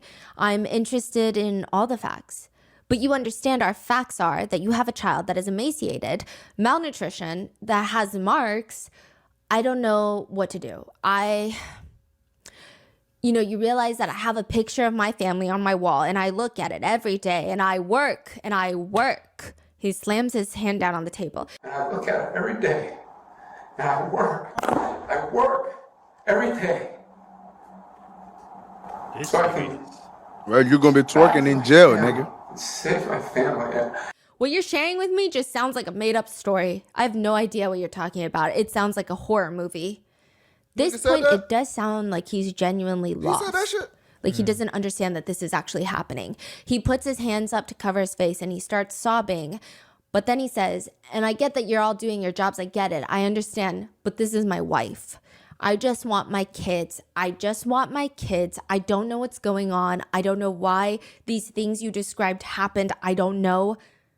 It's almost like I just want to say, I'm sorry. You must have somebody else, because it's like, am I in the right conference room right now? I'm having a hard time accepting this and dealing with this. You're telling me you're taking my kids from me? Over the past year, we've had zero communications regarding the kids. I've had no reason to believe or think that there was anything going on for all intents pause and this. purposes. I woke up this morning looking. How can something be taken from this man when he wasn't around for months to even be took from? Yeah. The nigga got ousted. The nigga got excommunicated Nigga got from his passed family. out. Nigga And got all of a sudden, banished. you're taking my kids. Nigga, you haven't spoke to your kids in months. Bitch ass nigga. I'm saying, bro. How the fuck you taking your kids? Your kids is texting you, bro. Daddy, there's something going on with the kids at the house. Left on red. Yeah. Dad, what the fuck is going on? You're selling, dude. Be a man. Nigga, like the message. Oh, hey man, your kids has been emancipated. What's that? They're malnutrition. They're starved. They've been. I don't know what's going on. Fuck, bro. I trust my wife. I'm telling y'all right now. Listen.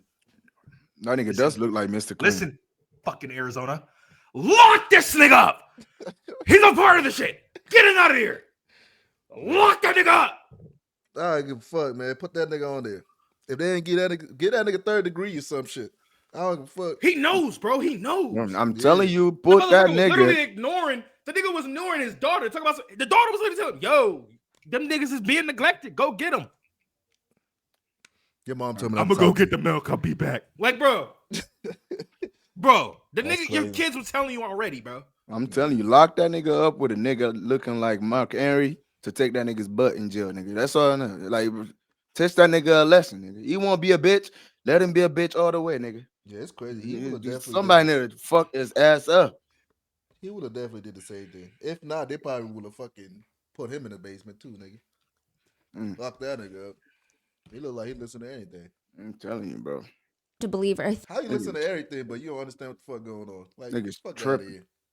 think This that there nigga was know his anything daughter going was on for telling all him. intents and I'm saying. purposes. I woke up this morning looking at the picture of my family and making my commitment today, as I do every day, that I'm willing to live an honest and virtuous and responsible life today. And what you're sharing with me just feels like a sucker punch. What you're sharing with me feels like a sucker punch. No, it don't. It feel like If I still have a family, and I don't know what my you don't deserve it. plans are. Go to God.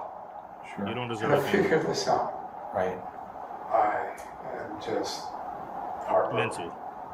What up, JJ? All sharing. You're mere mental. I feel responsible. You are responsible. Being hit I ass wish I was a nigga. better husband. Sir, you have 6 were shit. kids. Be a better dad. You mean you He wish you was a says, better I wife? just want my Just say family that. back. I just want my wife back. He later admits in the documentary that during the interrogation, he, quote, I was afraid to do anything that would point them towards Ruby. Why? Because I was trying to protect her. Yeah, of course. And one part of this whole story that some netizens who really do not like Kevin keep pointing out, and with valid reason, is first of all, the interview with the police he does not seem like he's that concerned about his kids at all. He's not. And He's later, not. he tries to sue Sherry, the eldest daughter, the one that tried the hardest to protect the two youngest. Kevin is in the parking lot of the local police station. There's body cam footage of this. The officers hand over 2 bins, like laundry bins, filled with notebooks, journals, a MacBook. He's got his trunk open. He's surveying everything inside of each bin almost a little too slowly, like he's taking inventory of every single journal that's in there. And it prompts the officers to ask him, is it all there? Yes. Yeah, explain to me again why this was not robbery. Basically, Sherry went into the family home with a few officers to collect some of her belongings. She collected a few journals and the passports of her parents, which, by the way, I think you can draw your own conclusions from that, but it feels like she's trying to prevent them from fleeing almost. I don't know why she would need their passports. She collects their passports and a few other things from the home under police surveillance. She leaves the house. Kevin goes into the house. He freaks out because he's missing those things. He calls the police. They're like, oh, maybe your daughter took them. We escorted her to the house to pick up a few things. He's like, this is robbery. She's not allowed in the house. She willingly just returns it all to the police station. She's like, okay, I mean, if he wants it back, it's fine.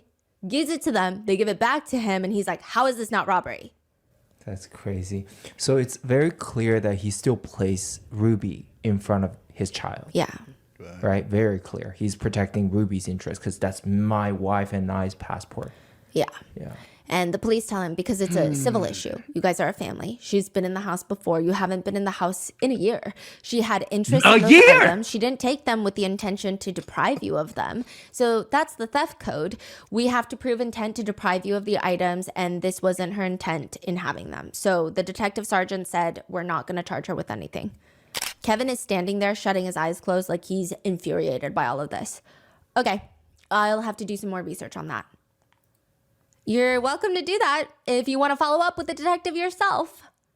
Kevin had this whole little blip in the timeline where he is married to the idea of suing his own daughter, Sherry, for burglary, which is just so strange considering the police are like, you have no grounds to press charges. What are you saying right now? And this is like a while later. This is not the first day, right? Yeah, it's like a few days. Maybe like a week or two later. So it's no longer in the shock of, I just want to protect my wife. Yes. Yeah. It is very bizarre. Very bizarre. So a lot of netizens think it's just very telling that Kevin is wanting to wage lawsuits against his firstborn child. Now, Sherry specifically took her parents' passports, which again, very interesting. More interesting when you hear from Jessie Hildebrand, Jody's niece, that when Jody was going through everything, her issues in court with Adam, she fled the country briefly. Oh, Jody did. Just seems like maybe there was an idea, maybe there was a thought, maybe there was a suspicion, an inkling, a gut feeling, intuition. Speaking of the journals that were taken from the home and subsequently returned to Kevin, there is an aspect of this case that hasn't been uncovered quite yet, and those are the pen papers. Apparently, Jody instructed Ruby to write down all of her visions in a leather-bound journal that they called the pen papers. Right. Nobody else was allowed to read these pen papers. This is separate from the journal that was discovered and was entered into evidence, which was Ruby's documentation of the torture that happened. This is separate. In a separate police interview, Kevin asks, have you found the pen papers? The police tell him, we have Ruby's journal. No, so she wouldn't write that stuff she wrote in the pen papers. She would not write that in her journal. The stuff she wrote in the pen papers was not intended to be read by anybody until God would decree them to be written into scripture for the whole world to read. So it described all the visions and trances and everything that Jody writing their went different into. Bible. If you're wondering what kind of visions Jody would have, Kevin says that one of her visions is Jody walking along the beach with someone next to her, Jesus. He stops and he turns to her, walk on the water.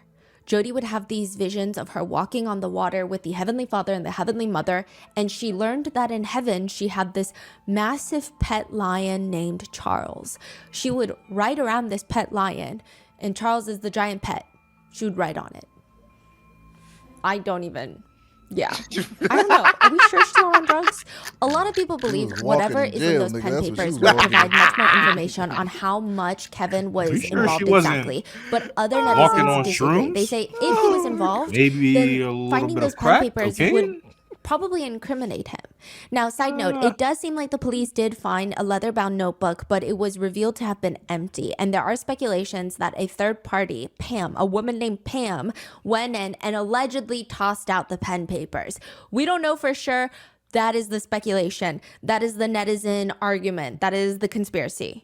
And I don't think that with Ruby and Jody being behind gonna bars, lie. things are Jesus over. commands A some recent facts. civil lawsuit was filed by a man named Michael, who states that his ex-wife, the mother of his children, is still a devoted follower of Ruby and Jody. She refuses to acknowledge their arrests and their guilty pleas. She is on that board sad, with man. connections still to this day. Who is this? That's crazy. This is a couple that went into marriage counseling with Jody. This is not Pam. No, this is See not what I'm Pam. saying, bro? But he's saying, like, my wife fully believes this stuff still to this day. So now netizens are divided on who to mainly blame. your wife need to Everyone's go to to blame, jail. but who is the most to blame has been a conversation. There's a huge group of people that are concerned that Jody might get away with less time and repercussions than Ruby because of a huge focus of this case has been Ruby for obvious reasons. These are her children that she has the duty to protect that she failed. But additionally, she has the YouTube audience. A lot of people are terrified that if Jody gets out, she's going to go straight back into counseling. One Redditor explains that her husband was in the group counseling for 7 years. They spent over $100,000 on Jody's counseling programs. And over the years, it just taught them, But- brainwashed them into the thinking that the thing is, husband was this perverse monster that needed got- to be. They got felony charges though, so can't she won't be able to do that. What, out on probation? Like when she gets out, nigga, she got a felony on her. I don't even know she could like actually just counsel people like no. legally anymore. Yeah, hell no. So how the fuck would she do that? Yeah, she can't do that. You lose all that shit, nigga. All of it. Watch them into thinking that the husband was this. to begin with. Yeah, that's crazy. Yeah, that is true. Yeah, I remember that. But nigga, how the fuck was she doing all that shit there? And over the years, it just taught them, brainwashed them into thinking that the husband was this perverse monster that needed to be watched out for. Jody would also just do some really odd things.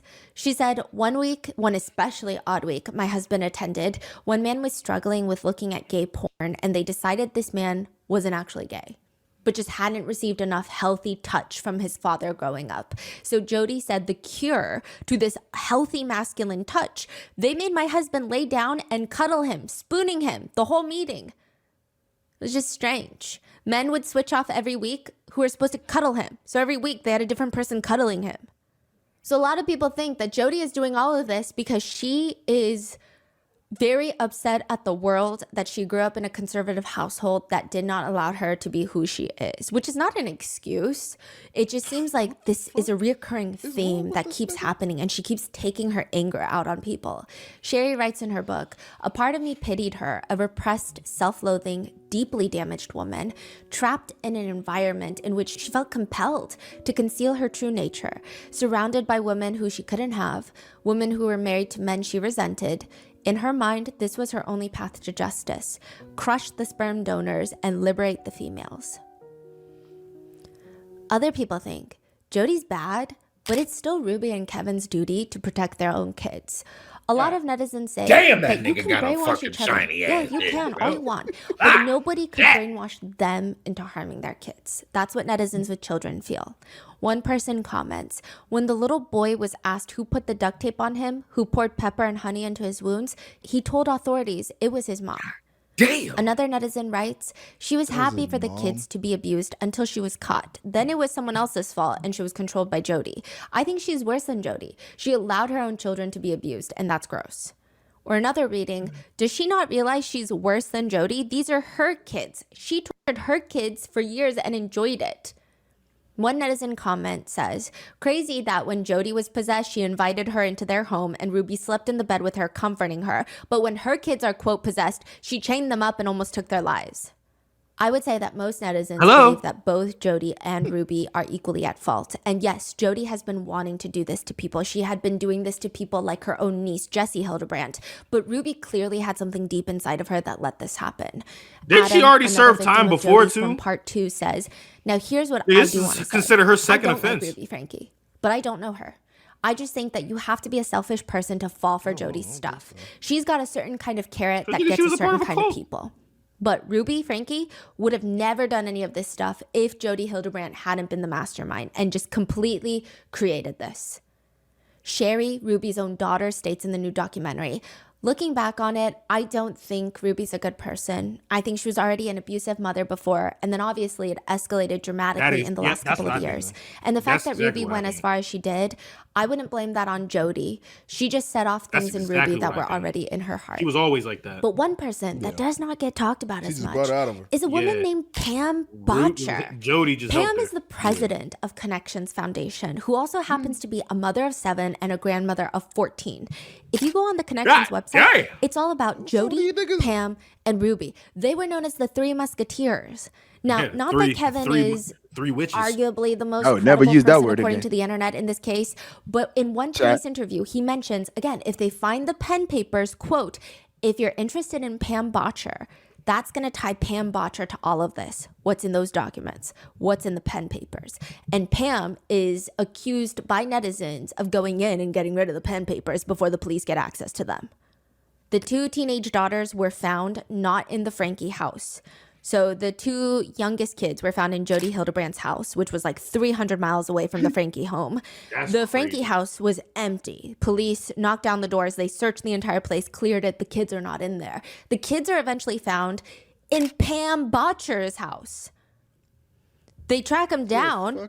They find the 2 middle children, the 2 teenage daughters, and they're asking Pam, why do you have these children with you? And she says, well, I'm having guests coming, and she came and she did some cleaning for me. Talking about the teenage girls. Well, I'm having guests coming, and she came and did some cleaning for me. That is crazy. Pam and her Tell them husband niggas are to standing in bait. the doorway, not letting the officers in, but also not leaving the house, which the officers are instructing. The officers do have a warrant for Pam's home, but it's in his car, and he doesn't want to risk anything happening to the girls who are right there in the living room behind Pam and her husband. So they're demanding, like, we just need to see that the girls are okay. Like, we have a warrant. It's in the car. Like, we gotta. And again, maybe some people are rude, but I would be concerned. I would not be annoyed or ticked off if the police were making sure 2 children in my home were okay.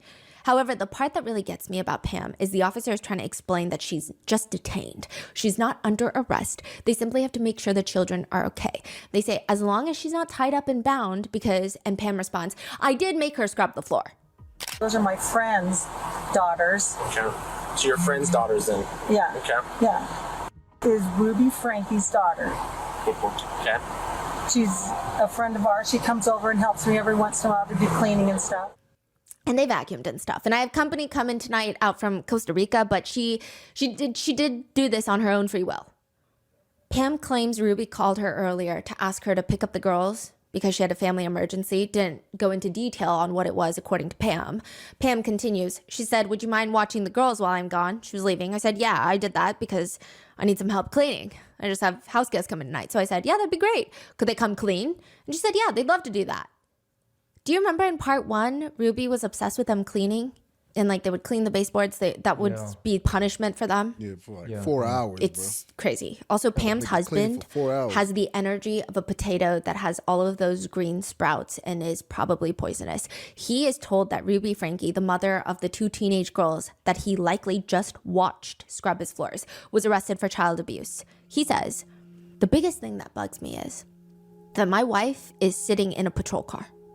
That's the thing that gets me. I feel bad for my wife. She's sitting there, and this is the first time in the world that I've ever had a police car sitting in my driveway. I got all the neighbors driving by. Does nobody in this entire town have their head screwed on straight? Who cares about what John from down the street thinks? they're in the middle of the Get fucking a desert. grip, Like, who the fuck everyone. wants to live there? They're all batshit Your crazy. friend was arrested for child abuse, and you have 2 of her kids in your Like, home. think about it. Look at where He they're also living. goes on Nobody a has a right head. unsolicited rant about drug testing. He comments that there's would so you many live there, officers at his house now. This is like what Who the fuck wants to happens live there? when there's some big drug bust or something. You can run a background check on me. We're not too concerned with that right now, sir. Niggas Been that call drug the cops? tested, I've been everything, you know? Is that the only way to detain someone, though, is to put them in handcuffs? Again, concerned That about is his true. wife. There Pam is is some niggas that fine. call the Pam's cops. a grown-up. It's fine. Is there not one single adult in this case that cares about children more than themselves and fellow adults? I'm so perplexed. Pam's gonna be fine. She's in the back of a cop car, AC blasting. They probably have the radio on for her. She's fine. And then he goes back to, at least you guys don't have the lights flashing, right? That would be even worse. I never had a police car in my driveway. Later, when more officers arrive to question Pam, she says confidently that the kids were here to clean her house. She also stops mid-sentence, mouth agape, just staring at the road, and she says, "Oh, I was gonna say, if that was one of my neighbors, that would be embarrassing." She complains, "I know you were just here trying to do your jobs, but these girls come to clean my house, and pretty soon I'm in the back of a police car, and I'm like, oh my gosh. I mean, I know it's not your fault. You're just trying to do your job, but I don't even watch scary police shows or anything. I'm such a scaredy cat." Okay, pick me, Pam. A netizen comments, in all these interviews, not one person who is detained or questioned asked if the children were okay. Not one. Another comments, "Why is the couple not shocked that their friends are being accused of child abuse? They need to be investigated as well. Picking up your good friend's kids to have them clean your house, zero concern when hearing about the child abuse allegations. They're all in some sort of child abuse cult, it seems." Jody's niece, Jessie, says that they remember Pam back in the day when they were held captive in Jody's home. They state, "When I was living with Jody, Pam Botcher was around. She was Jody's best friend, and I didn't so she realize knows. that she was connected in this." I mean, I have very strong feelings towards Pam because of not what she was directly applying. She wasn't actually involved, but she was one of the people that was constantly surveilling the surveillance of reporting back to Jody. Sherry states in her Man, she book knows, about man. Jody, Ruby, and Pam, and not in like an accusatory way, but she just states they were the three musketeers of the apocalypse, ready to follow each other literally to the ends of the earth. Again, any and all allegations against Pam Botcher are completely just netizen speculations. She has Oh, not they been charged her to the charged end of of any bars, crime, nigga. nor has she been considered a public suspect of any case, but it's just something that has made people think. Which brings us to Kevin. Now, I do want to mention one thing about Kevin. I think Kevin is very complicated. I know a lot of people online seem to have very strong opinions about Kevin, especially with this new documentary coming out. I don't think it's doing him any favors. And I'm hoping to summarize both sides. But it seems like Kevin is trying to be a part of his children's lives. But more importantly, his children are working on rebuilding their relationship with Kevin. And I think for that alone, I don't think it's my place to have an opinion. In defense of Kevin, one Reddit post reads, "Please help, Connection Solitude Program. Has anyone heard of the Solitude thing? I have a friend who is in the Connections group for over a year, and I've seen the extreme negative effects that it's had on his self-esteem and overall happiness levels, and it seems to be destroying his marriage. But recently, things went up 10 notches when he sent out texts telling his family and friends that he will no longer be communicating with them at all, and he wouldn't be communicating with his own wife either. It has been about 2 months since anyone has heard from him. He didn't even call or text his mom for Mother's Day. He says he's doing his time of solitude until his connection with God has improved. We're all extremely worried about him. Any advice would help greatly, especially if anyone has information on this solitude program. Thanks in advance." One person comments, "I'm so sorry. I also drank the Kool-Aid for about 10 minutes. I think the individuals who are doing this, they're trying to set boundaries. So I get the feeling the more you pry and try to have contact, the more they see this as control."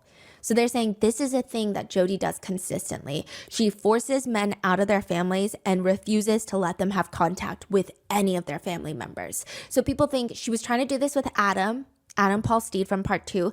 Maybe she did this with Kevin Franke as well.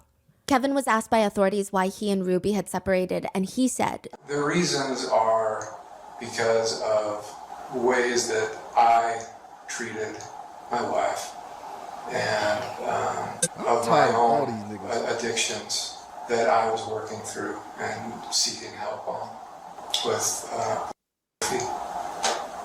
So a lot of people in support and in defense of Kevin think that the same thing that happened to Adam is now happening to Kevin. The same process. Sherry does write in her book that Kevin even noticing an attractive woman at the gym was evidence of his astronomical level of distortion, and even speaking to a female coworker would be an unspeakable crime. Kevin later states, I think it's relatively easy for somebody out here who's armchairing this and looking at this experience going, well, why didn't he just do that? I would have done that if it was day one and Jody came to me and said, yeah, you're selfish. You need to go into separation and repent. I would have told her to take a hike. But he's saying the indoctrination was slow. He's asked, why didn't you stand up to say no to this nonsense? He says, I know. And I know. And if I dwell on that question, it eats me alive. So some netizens think that he's just a weak man, but likely not vicious. They think that he sounds remorseful and he's probably in a lot of pain that, we as netizens cannot really relate to. He says, I'm incredibly grateful for the heroics of my son in saving his life, his sister's life, and probably his other sisters in our family as well. He was truly a hero. It's a lot to deal with every day. The questions of what if, what could have been, what should have happened, what I should have done, what others should have done. It haunts you. And it's my struggle and others to learn how to deal with that and to do what we can to make the best of our lives moving forward. Sherry would state, which I'm not saying I think she's forgiven him or defending him, because he can be a weak man and still be a horrendous parent and could face legal repercussions. I'm just saying. She writes, Kevin had as much autonomy as a wet noodle in a hurricane. What the fuck? But many more netizens think the main difference between Kevin and Adam is that Adam actually fought for his kids. Kevin did not. Which brings us to the big group of netizens who are not fans of Kevin, which it does get worse by the documentary's release. A lot of netizens are hung up on the fact that he talks about Ruby as if she is God's gift to earth, and he will always put her before his 6 children. He says, a lot of people will look at me and say, how could he ever do that? I would never do that. But for those who respectfully ask me about that and say, how could you? My response is that, well, who do you love more than anybody? And sometimes it's a child, sometimes it's a spouse, they say. And I say, well, I feel like this nigga genuinely treats his wife like she's like the third coming of Jesus, bro. Like, that's what I'm starting to think. Yeah. Because like he probably looks at her as like the modern day of Jesus. Like, nigga, you think about if Jesus was to come nowadays, this is the type of shit that would be happening to him. He thinks she's in all reality, bro. This is the type of shit that would be happening to Jesus. Because he'll be. This is literally what happened when he came to earth the first time. When Jesus came, It was persecuted. this nigga was literally this type of shit. I feel like he genuinely thinks his wife is that. Yeah. That's why he's so fucking committed to it. Because they believe like the world's ending. So it's like, nigga, he probably think, oh shit, nigga, I can't fall into this whole shit with society. This nigga is genuine. I feel like he genuinely believe that shit. He thinks she's enlightened. He thinks she's the chosen one to come and save us all. Yeah, bro. Man. Enlightened, nigga. She and darkened, nigga. Nigga, she locked. She go right in jail, nigga. He really got out here thinking that she really know her, bro. Man, they better not give her ass 4 years, dog. I swear to God, bro. She better not get 4 years on probation, whatever the fuck. Yo, that's kind of crazy, bro. I know it's second degree, so it might not. She might not do as much time, but I don't know, man. What would happen if that individual that you love more than anybody started to go a different way and was inviting you and encouraging you? Would you just easily be able to let them go out of your life and say goodbye? Kevin has asked, do you still love her? He says, definitely, I've always loved her. Even though she abused the kids, you still love her? Oh yeah, the actions that she did are atrocious, but I still feel a longing. I miss her, all the delivery rooms, all the moments holding our children. It's easy for the world to hate that woman. And so many people want me to join in on that chorus, but I cannot turn off all those other memories. How do you make sense of all of this? This really is a story of love, of hope, of family, but this is also a story of deception, of control, and ultimately it's a story of faith. If you put your faith in the wrong hands, you could lose everything. Many netizens just can't get over the fact that, sure, call it faith, call it love, call it the devil, call it whatever your heart pleases, but how can you find out from the officers that your children are emaciated, have been taken to the hospital, and instead of asking how they are, demanding to see them, asking what you can do to support them, how do you just sit there and tell the police that you trust your wife? Some netizens, for lack of better words, they just find Kevin a little bit hypocritical. In a recent interview, Kevin says, another thing that I hope people think about after watching this is look at his eyes. The nigga looks stupid. Social media and the internet plays in our lives today. The truths, the falsities of it, the dangers that can come when you place yourself or your family or your children into the public spotlight on social media. which is completely valid. But a lot of netizens are confused. Like, weren't you the man that wanted to sell your soul to the YouTube overlords for $85? He says, there's a lot of incentives out there today to do that. But I hope that people realize and really stop and recognize, is this really what's best for my kids? Not just financially, but emotionally and psychologically.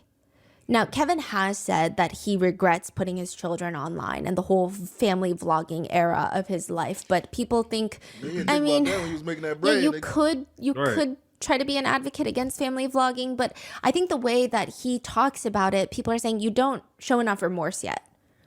You just kind of go into like advocacy mode. It feels weird. Many netizens also think it's strange that Kevin is just acting like vlogging was just Ruby's thing when she was the one primarily vlogging, yes. But it seemed like he reaped the financial benefits of putting their children out there. And the worst part is, in a recent interview with People magazine, he said, the things you see that are concerning in the documentary, such as the sternness, the yelling at the kids to get them to comply in the filming, and those kinds of things. I think a lot of people that aren't familiar with family content creation would look at that and go, that's horrible. That's abusive. And it is abusive. But what I want people to understand is that was not unique to our family. I don't know a single family content creator that did not have interactions like that with their children. With one outraged netizen writing, sir... Well, there's a random question. They pay these niggas to interview on. Do they pay them niggas to interview? They pay people to interview them, right?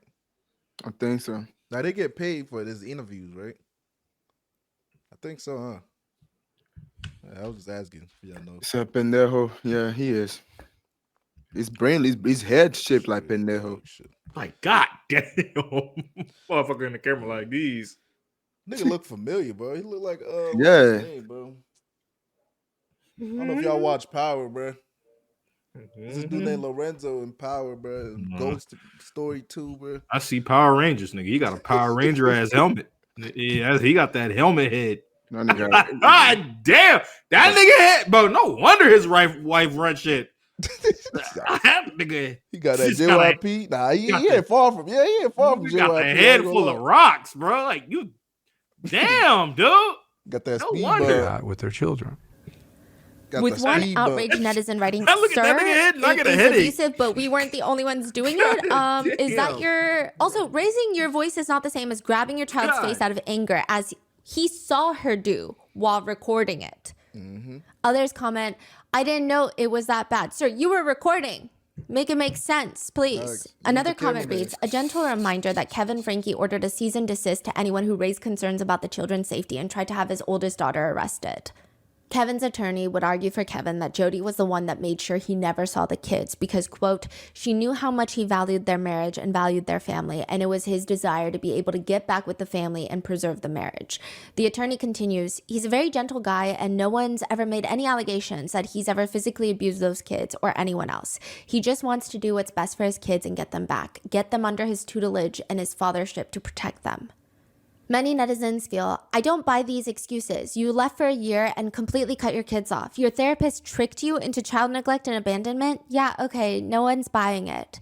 A lot of netizens are conflicted, writing, I always had the impression that Kevin was pretty weak and just let Ruby take the lead. It's obvious now. It's still hard to imagine how he saw everything that was coming out of Jodi and he still allowed her access to the kids with him totally out of the picture. He was both victim and perpetrator to some degree. I think it is the belief of many that Kevin's true saving grace are his kids, that they are somewhat in his lives. Otherwise, I think the internet would rip him apart. I think the fact that Chad is trying to have a relationship with him, Sherry, I think while more wary, perhaps, she seems to be open to the idea of one day having a relationship with him, though she still calls him Kevin. It seems like that is his only saving grace. The fact that Chad even said, for my dad, I understand that in order to get his family back and not run into problems with my mom and our therapist, he had to obey her rules and follow each step. But one comment just reads, after reading Sherry Franke's book, you can see the extraordinary work that she has done to be in a better place, and Kevin is nowhere near his daughter's presence of mind, which she did with zero assistance from her father. Kevin needs to work on his own accountability, lessen the blame and excuses, and find a backbone that he never had as a protector. Others think that I mean, nigga, Ruby's she siblings literally and was telling parents that are nigga also at what fault was to some happening. degree. Some netizens have expressed frustration, stating that the siblings must have known something and could have done something to protect the kids. Bonnie, Ruby's sister, has publicly come out to condemn Kevin, saying the one person that could have done something and had the legal right was Kevin. It was Kevin's job to check in on things, and he did not. She also posted a video titled, "I am not my sister, I am not my sister's crimes," which a lot of netizens didn't really like the title of that video. I mean, I get it. A lot of people were coming on to the siblings saying, how did you not protect your nieces and nephews? But at the same time, I think as an aunt myself, it's unhinged. Ruby's siblings explained that for the past few years, Ruby and Kevin have pushed them out of their lives because they all hated connections. Bonnie says, "My thoughts towards Ruby and Jody and Kevin and connections is that it was all bullcrap. It was complete indoctrination of this thing that they created. I don't agree with how extreme they are on everything. I knew they were weird. I knew that they were off. Those are the things that we kept quiet about, because what was I gonna say? What was I going to I was not going to come out. My sister is a cuckoo. I don't like my sister and I don't like what she's doing and I think she's weird. That is what we kept quiet about.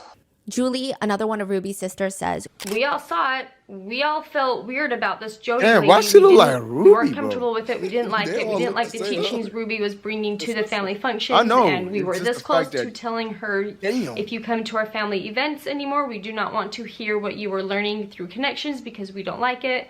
We never did say that to her, but we thought it. Anyway, so 3 years ago, Ruby and I hung out bottling tomatoes, and then a few weeks later, crap hit the fan and she left the family. She said did Ruby call my in different mom funds. and yelled at my Yeah. mom on the phone for 45 minutes and accused her of things that were not true. Basically, I'm here to say that I had no idea what was happening. Like Bonnie mentioned in her video, we are not going to let Ruby destroy another thing in our lives. We have our platforms where we try and bring brightness and positivity into other people's lives, and that is why we didn't talk about Ruby in our content for the past 3 years. Sherry writes in her book, it took around 2 to 3 years before Ruby would cut ties entirely with her family. And as I watched Ruby delete contact after contact from her phone, I couldn't help but wonder, was this healing? I will say, I don't think it's right for people to blame Ruby's siblings and parents for things that they would not have known, because we don't know what they knew. We don't know how much Ruby was telling them, how much their nieces and nephews were disclosing with them. Probably not much. But I do think a lot of netizens didn't like their reactions. It came off very angry and it came off a little bizarre. It just felt like they wanted more sympathy for the process that they as a family unit were going through, rather than just feeling protective over their nieces and nephews.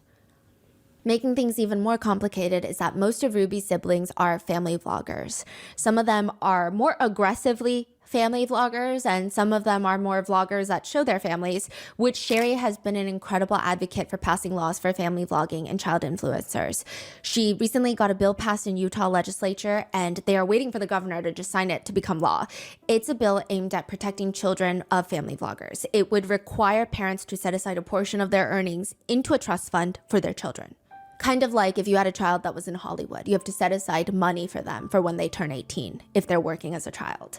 And there's another part of that bill that is when that child turns 18, they have the right to request the removal of any and all content that they are featured in. Okay. Utah is one of the biggest states for family vlogging, so this is monumental. And again, please read Sherry's book. I think even if it's like, yeah, family vlogging is bad, by reading her book, it does provide such a visceral perspective that honestly, I think it changed my brain chemistry on pretty much everything that has to do with family vlogging.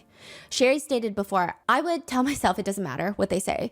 I know how I feel about myself. I think I believed that for a while, but I would always find myself just checking comments on Instagram, on YouTube, just to see what people had to say about whether it was good or bad. It's like, okay, I just want to be aware of what people are saying, I guess. And personally speaking, I could probably work myself into a full-blown panic attack just by going and seeking out negative comments on the internet. And I'm an adult with a whole support system. Sherry I mean, this was when she was a child. I read through old snark forums, not on Reddit, like a different website that should never be named and should not even exist. These are comments from 2016, before Ruby Franke was canceled. The comments that people are leaving about Ruby Franke's children, about literal 7-year-olds, were some of the most disgusting things I've ever read. You would think that these children committed grave crimes against humanity. It was really deplorable. I mean, I genuinely had a crisis in the middle of the night one night where I'm like, who are these people? Are these adults doing this? Because that's crazy. Who seeks out these forums and goes on to have lengthy discussions about how much they hate, first of all, a 7-year-old child, and second of all, a 7-year-old child that they had never even met before? Sherry details one comment stuck with her, which was, Sherry is such a kiss ass. She's always ratting out her siblings and trying to be Ruby's favorite. So smug. Sherry remembers thinking, and she writes in her book, I'm not sucking up. I'm surviving. There's a difference. She says, family vlogging ruined my innocence long before Ruby committed a crime. I promise you that my experiences are not unique and are happening to child influencers all over Utah and the country. So this makes everything kind of trickier considering Ruby's siblings, many of them are still making family vlogging content with Sherry's cousins. And some of them have pivoted, so they show way less of their kids now after everything that's happened, but some of them have not. One of Ruby's sisters would even state that her vlogging is very different from 8 Passengers because her kids have a choice. They have a voice and they have a retirement fund growing for them when they turn into adults, which of course netizens have very mixed feelings about. As for Jessie, Jody's niece, they say one of the worst parts of Jody's abuse is that she makes you believe that you deserve it. They say, I was in it. I believed it real strong. Even when all this stuff was going on with Jody, what made it so much worse is that I kept on internalizing it.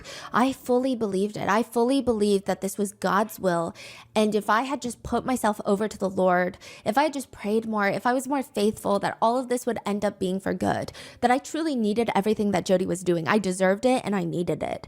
In this case, it was really extreme where the abuse was so extreme. But then if you bear it, then you would get these moments of immense reward from her. And it's just such a psychological fury. They continue, the prerequisites of this is already instilled in the Mormon church of having to earn love. This has affected my life forever, for the rest of my life. It's this whole thought of if I try a little harder, if I do a little bit more, maybe they'll love me, maybe they'll accept me. It took me over a decade to get to a point where I didn't think that I was actually evil. Even their parents did not want to face the truth. They basically told them along the lines of, whenever Jessie would display anger and pain at what they went through with Jody, they would just tell them along the lines of, get over yourself. It must be so hard for you to carry around such toxic emotions all the time.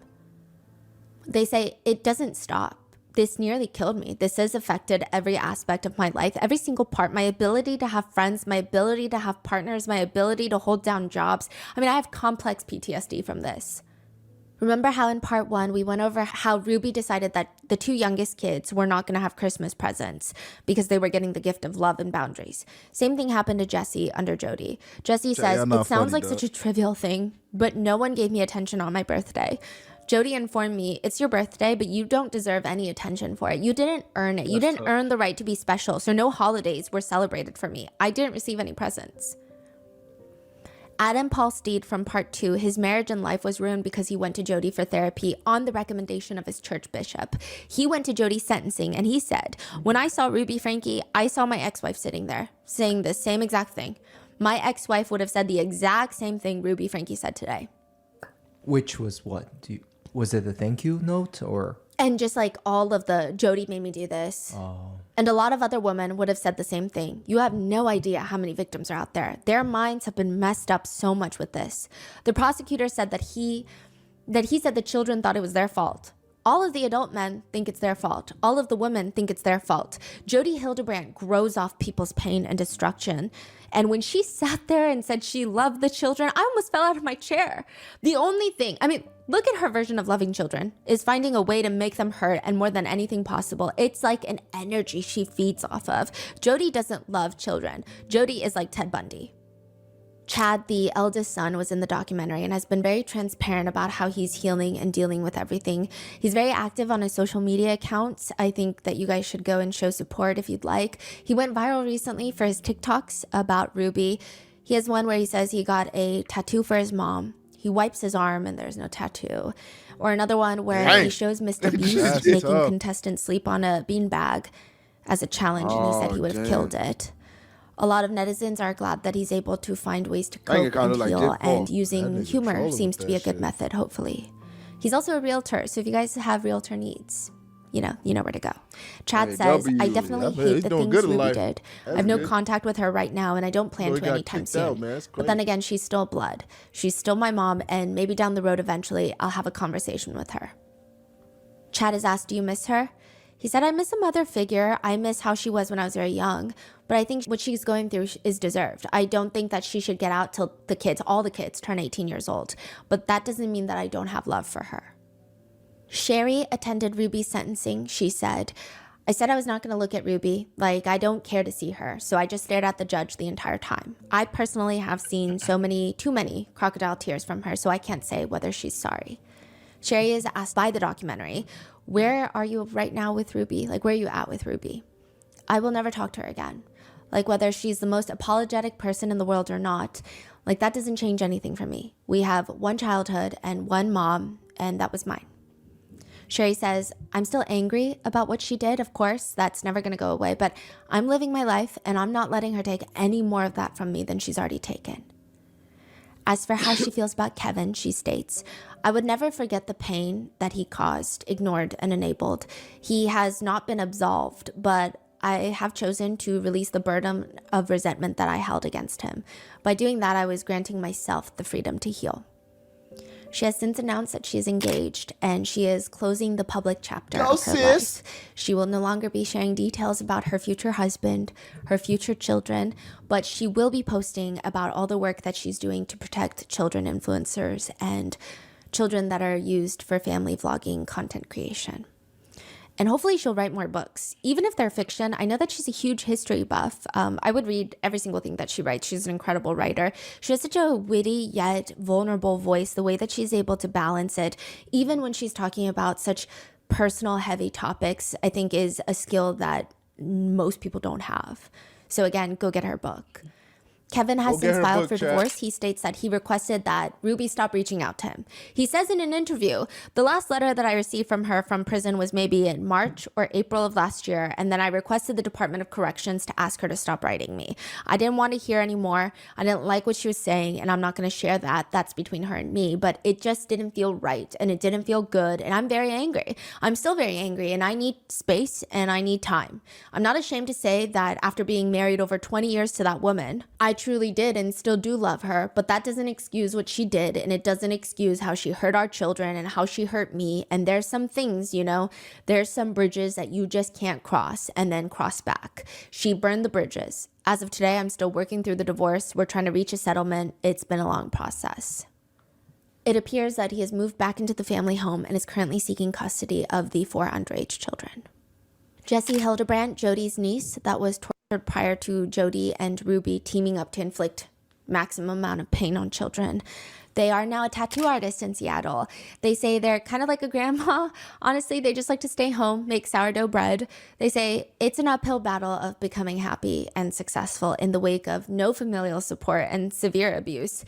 It's just inexplicable to describe. In a lot of ways, I do feel really lucky that I have been able to create the life that I have and to have the friends that I have, the chosen family that I have. I feel very fortunate. As for Adam, Jody called him the most threatening, scary person that she had ever dealt with. Adam says, I guess that's my new claim to fame, the most threatening person in Jody's life. I will be along with Jessie because I have the truth. And because of that, so many people will come forward. As for the case, Adam says about Jody and Ruby, how dare you think you could do this and get away with it? Jody is far worse than someone that physically abuses kids. She got into their heads and makes them feel helpless and hopeless. I'm up at night. I can't even explain what it's been like to have to wait 15 years for Jody Hildebrandt to go to prison. Life is short, and this lady stole more innocence from my life than any abuser did. He's remarried to an Egyptian Syrian doctor. He says, she's got her feet on the ground. She grounds me. Whenever I have trauma, just in 2 seconds. She means the world to me. Now we have this beautiful little baby boy. I took a bath with my baby boy this morning and with my wife, and it was intimate and beautiful. And so to the long line of predators in my life who thought they could steal that from me, well, they can't. And nor can they. Victims feel like they have no innocence. Find your innocence again. Find good friends, good people, find love, and find meaning. I promise every victim out there that you will go through a lot of negative feelings and trauma, and a lot of people will just try to push it out the window. Embrace it. Pull your triggers so much that they no longer work. Stand up with your chin high knowing it'll cause a hurricane for a while. But afterwards, you're gonna live in the free world, not in bars or cages with triggers everywhere. Have a complete different philosophy that truth leads us to freedom, not to complete and utter control. And don't feel sorry for me. I'm going home to the cutest, most beautiful, fun wife and baby and life that's going in the right direction. So don't feel sorry for me. And don't ever think that Jodi is a super powerful lady. She's not. These abusers, they're not. The ones that have chosen to abandon love are not powerful people. About Adam Paulsteed, one netizen comments, it's chilling how they turned a true victim into a make-believe predator. Shocked at how easily Jodi exploited Adam's trauma and how stupidly the wife accepted it. Jodi is clearly a sick sadist, but the wife sounds like an insensitive fool. Stupid or not, I hope she's haunted for life about what she's done. Another reads, Adam's story was heartbreaking and extremely enlightening. I feel for him and his family, and hearing everything that he's went through was so hard. About his ex-wife, netizens are divided on how to feel, but most agree. I think she was victimized and controlled by Jodi, but her behavior was unforgivable. The system failed Adam, and she and her parents and Jodi tortured an innocent man. As for Ruby, one netizen just puts bluntly, she has about as much empathy as a doorknob. I would also agree that I don't think Ruby has ever been a good mom. I don't think she's ever had it in her to really be selfless. I don't think that's part of Ruby's DNA. For Jodi, one person writes, regardless of how much prison time she ends up serving, one day she's gonna die alone, and no one will be at her funeral unless it's... Yo, look at her picture, bro. Tell me she doesn't look like... I don't know if you guys have seen that movie or show, Marlene, bro. She look like that dragon, bro, from the Marlene show, bro. She looked like if Jim Carrey and Mike Myers had a baby. Bro, she look like a dragon, like a fucking turtle, nigga. I don't think that's part of Ruby's DNA. For Jodi, one person writes, regardless of how much prison time she ends up serving, one day she's gonna die alone, and no one will be at her funeral unless it's to piss on her grave. She's incapable of being loved or loving anyone in return, and I love that for her. Others were just shocked at Jodi Hildebrandt's actions. Even her niece has stated that some aspects of Jodi, if it weren't so evil, so depraved, and so vile, it would almost be funny at how ridiculous Jodi Hildebrandt is. Netizens are having a bit of a field day with the footage of her pretending to be possessed, with comments reading, she's the girl at sleepovers that pretends to talk in her sleep. Others speculate, I think she was pretending to do that so that Kevin wouldn't question the weird noises coming out of her bedroom. Or another, the secondhand embarrassment I felt knowing she was so committed to the bit. Or another reading, girl, you are too grown for this. And that is the case of Ruby Franke and Jodi Hildebrandt. It's been a long journey. What are your thoughts on this? When do you think that they're going to get out? Let me know in the comments. Go buy Sherry's book, and I will see you in the next one. Go get that book, chat. Hey, yo, y'all saw the way she was doing that? It's like, now she locked up, nigga. Looking back at that shit, she looks stupid as shit. Now her stupid ass in jail, nigga. Dumbass nigga. Yeah, go do that jail, bitch. But, so how much years do they get, bro? 4 to 30.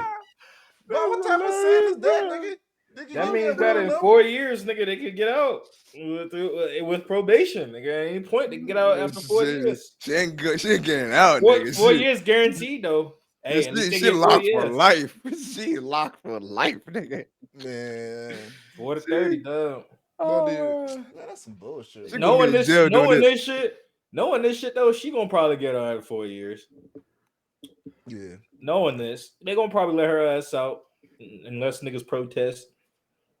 Nah, she definitely gonna get out though. I already know where this shit goes. Like, bro, if she get out, bro, that'll be crazy as fuck, bro. Cause nigga, she don't deserve to get out. If not 4 years, they'll definitely be out between 5 to 6, bro. I ain't gonna lie, we're really done with this shit, chat. yeah, Damn. bro. Oh, it took what? A whole ass month to finish that shit? Yeah, that's 4 weeks of just getting pissed off.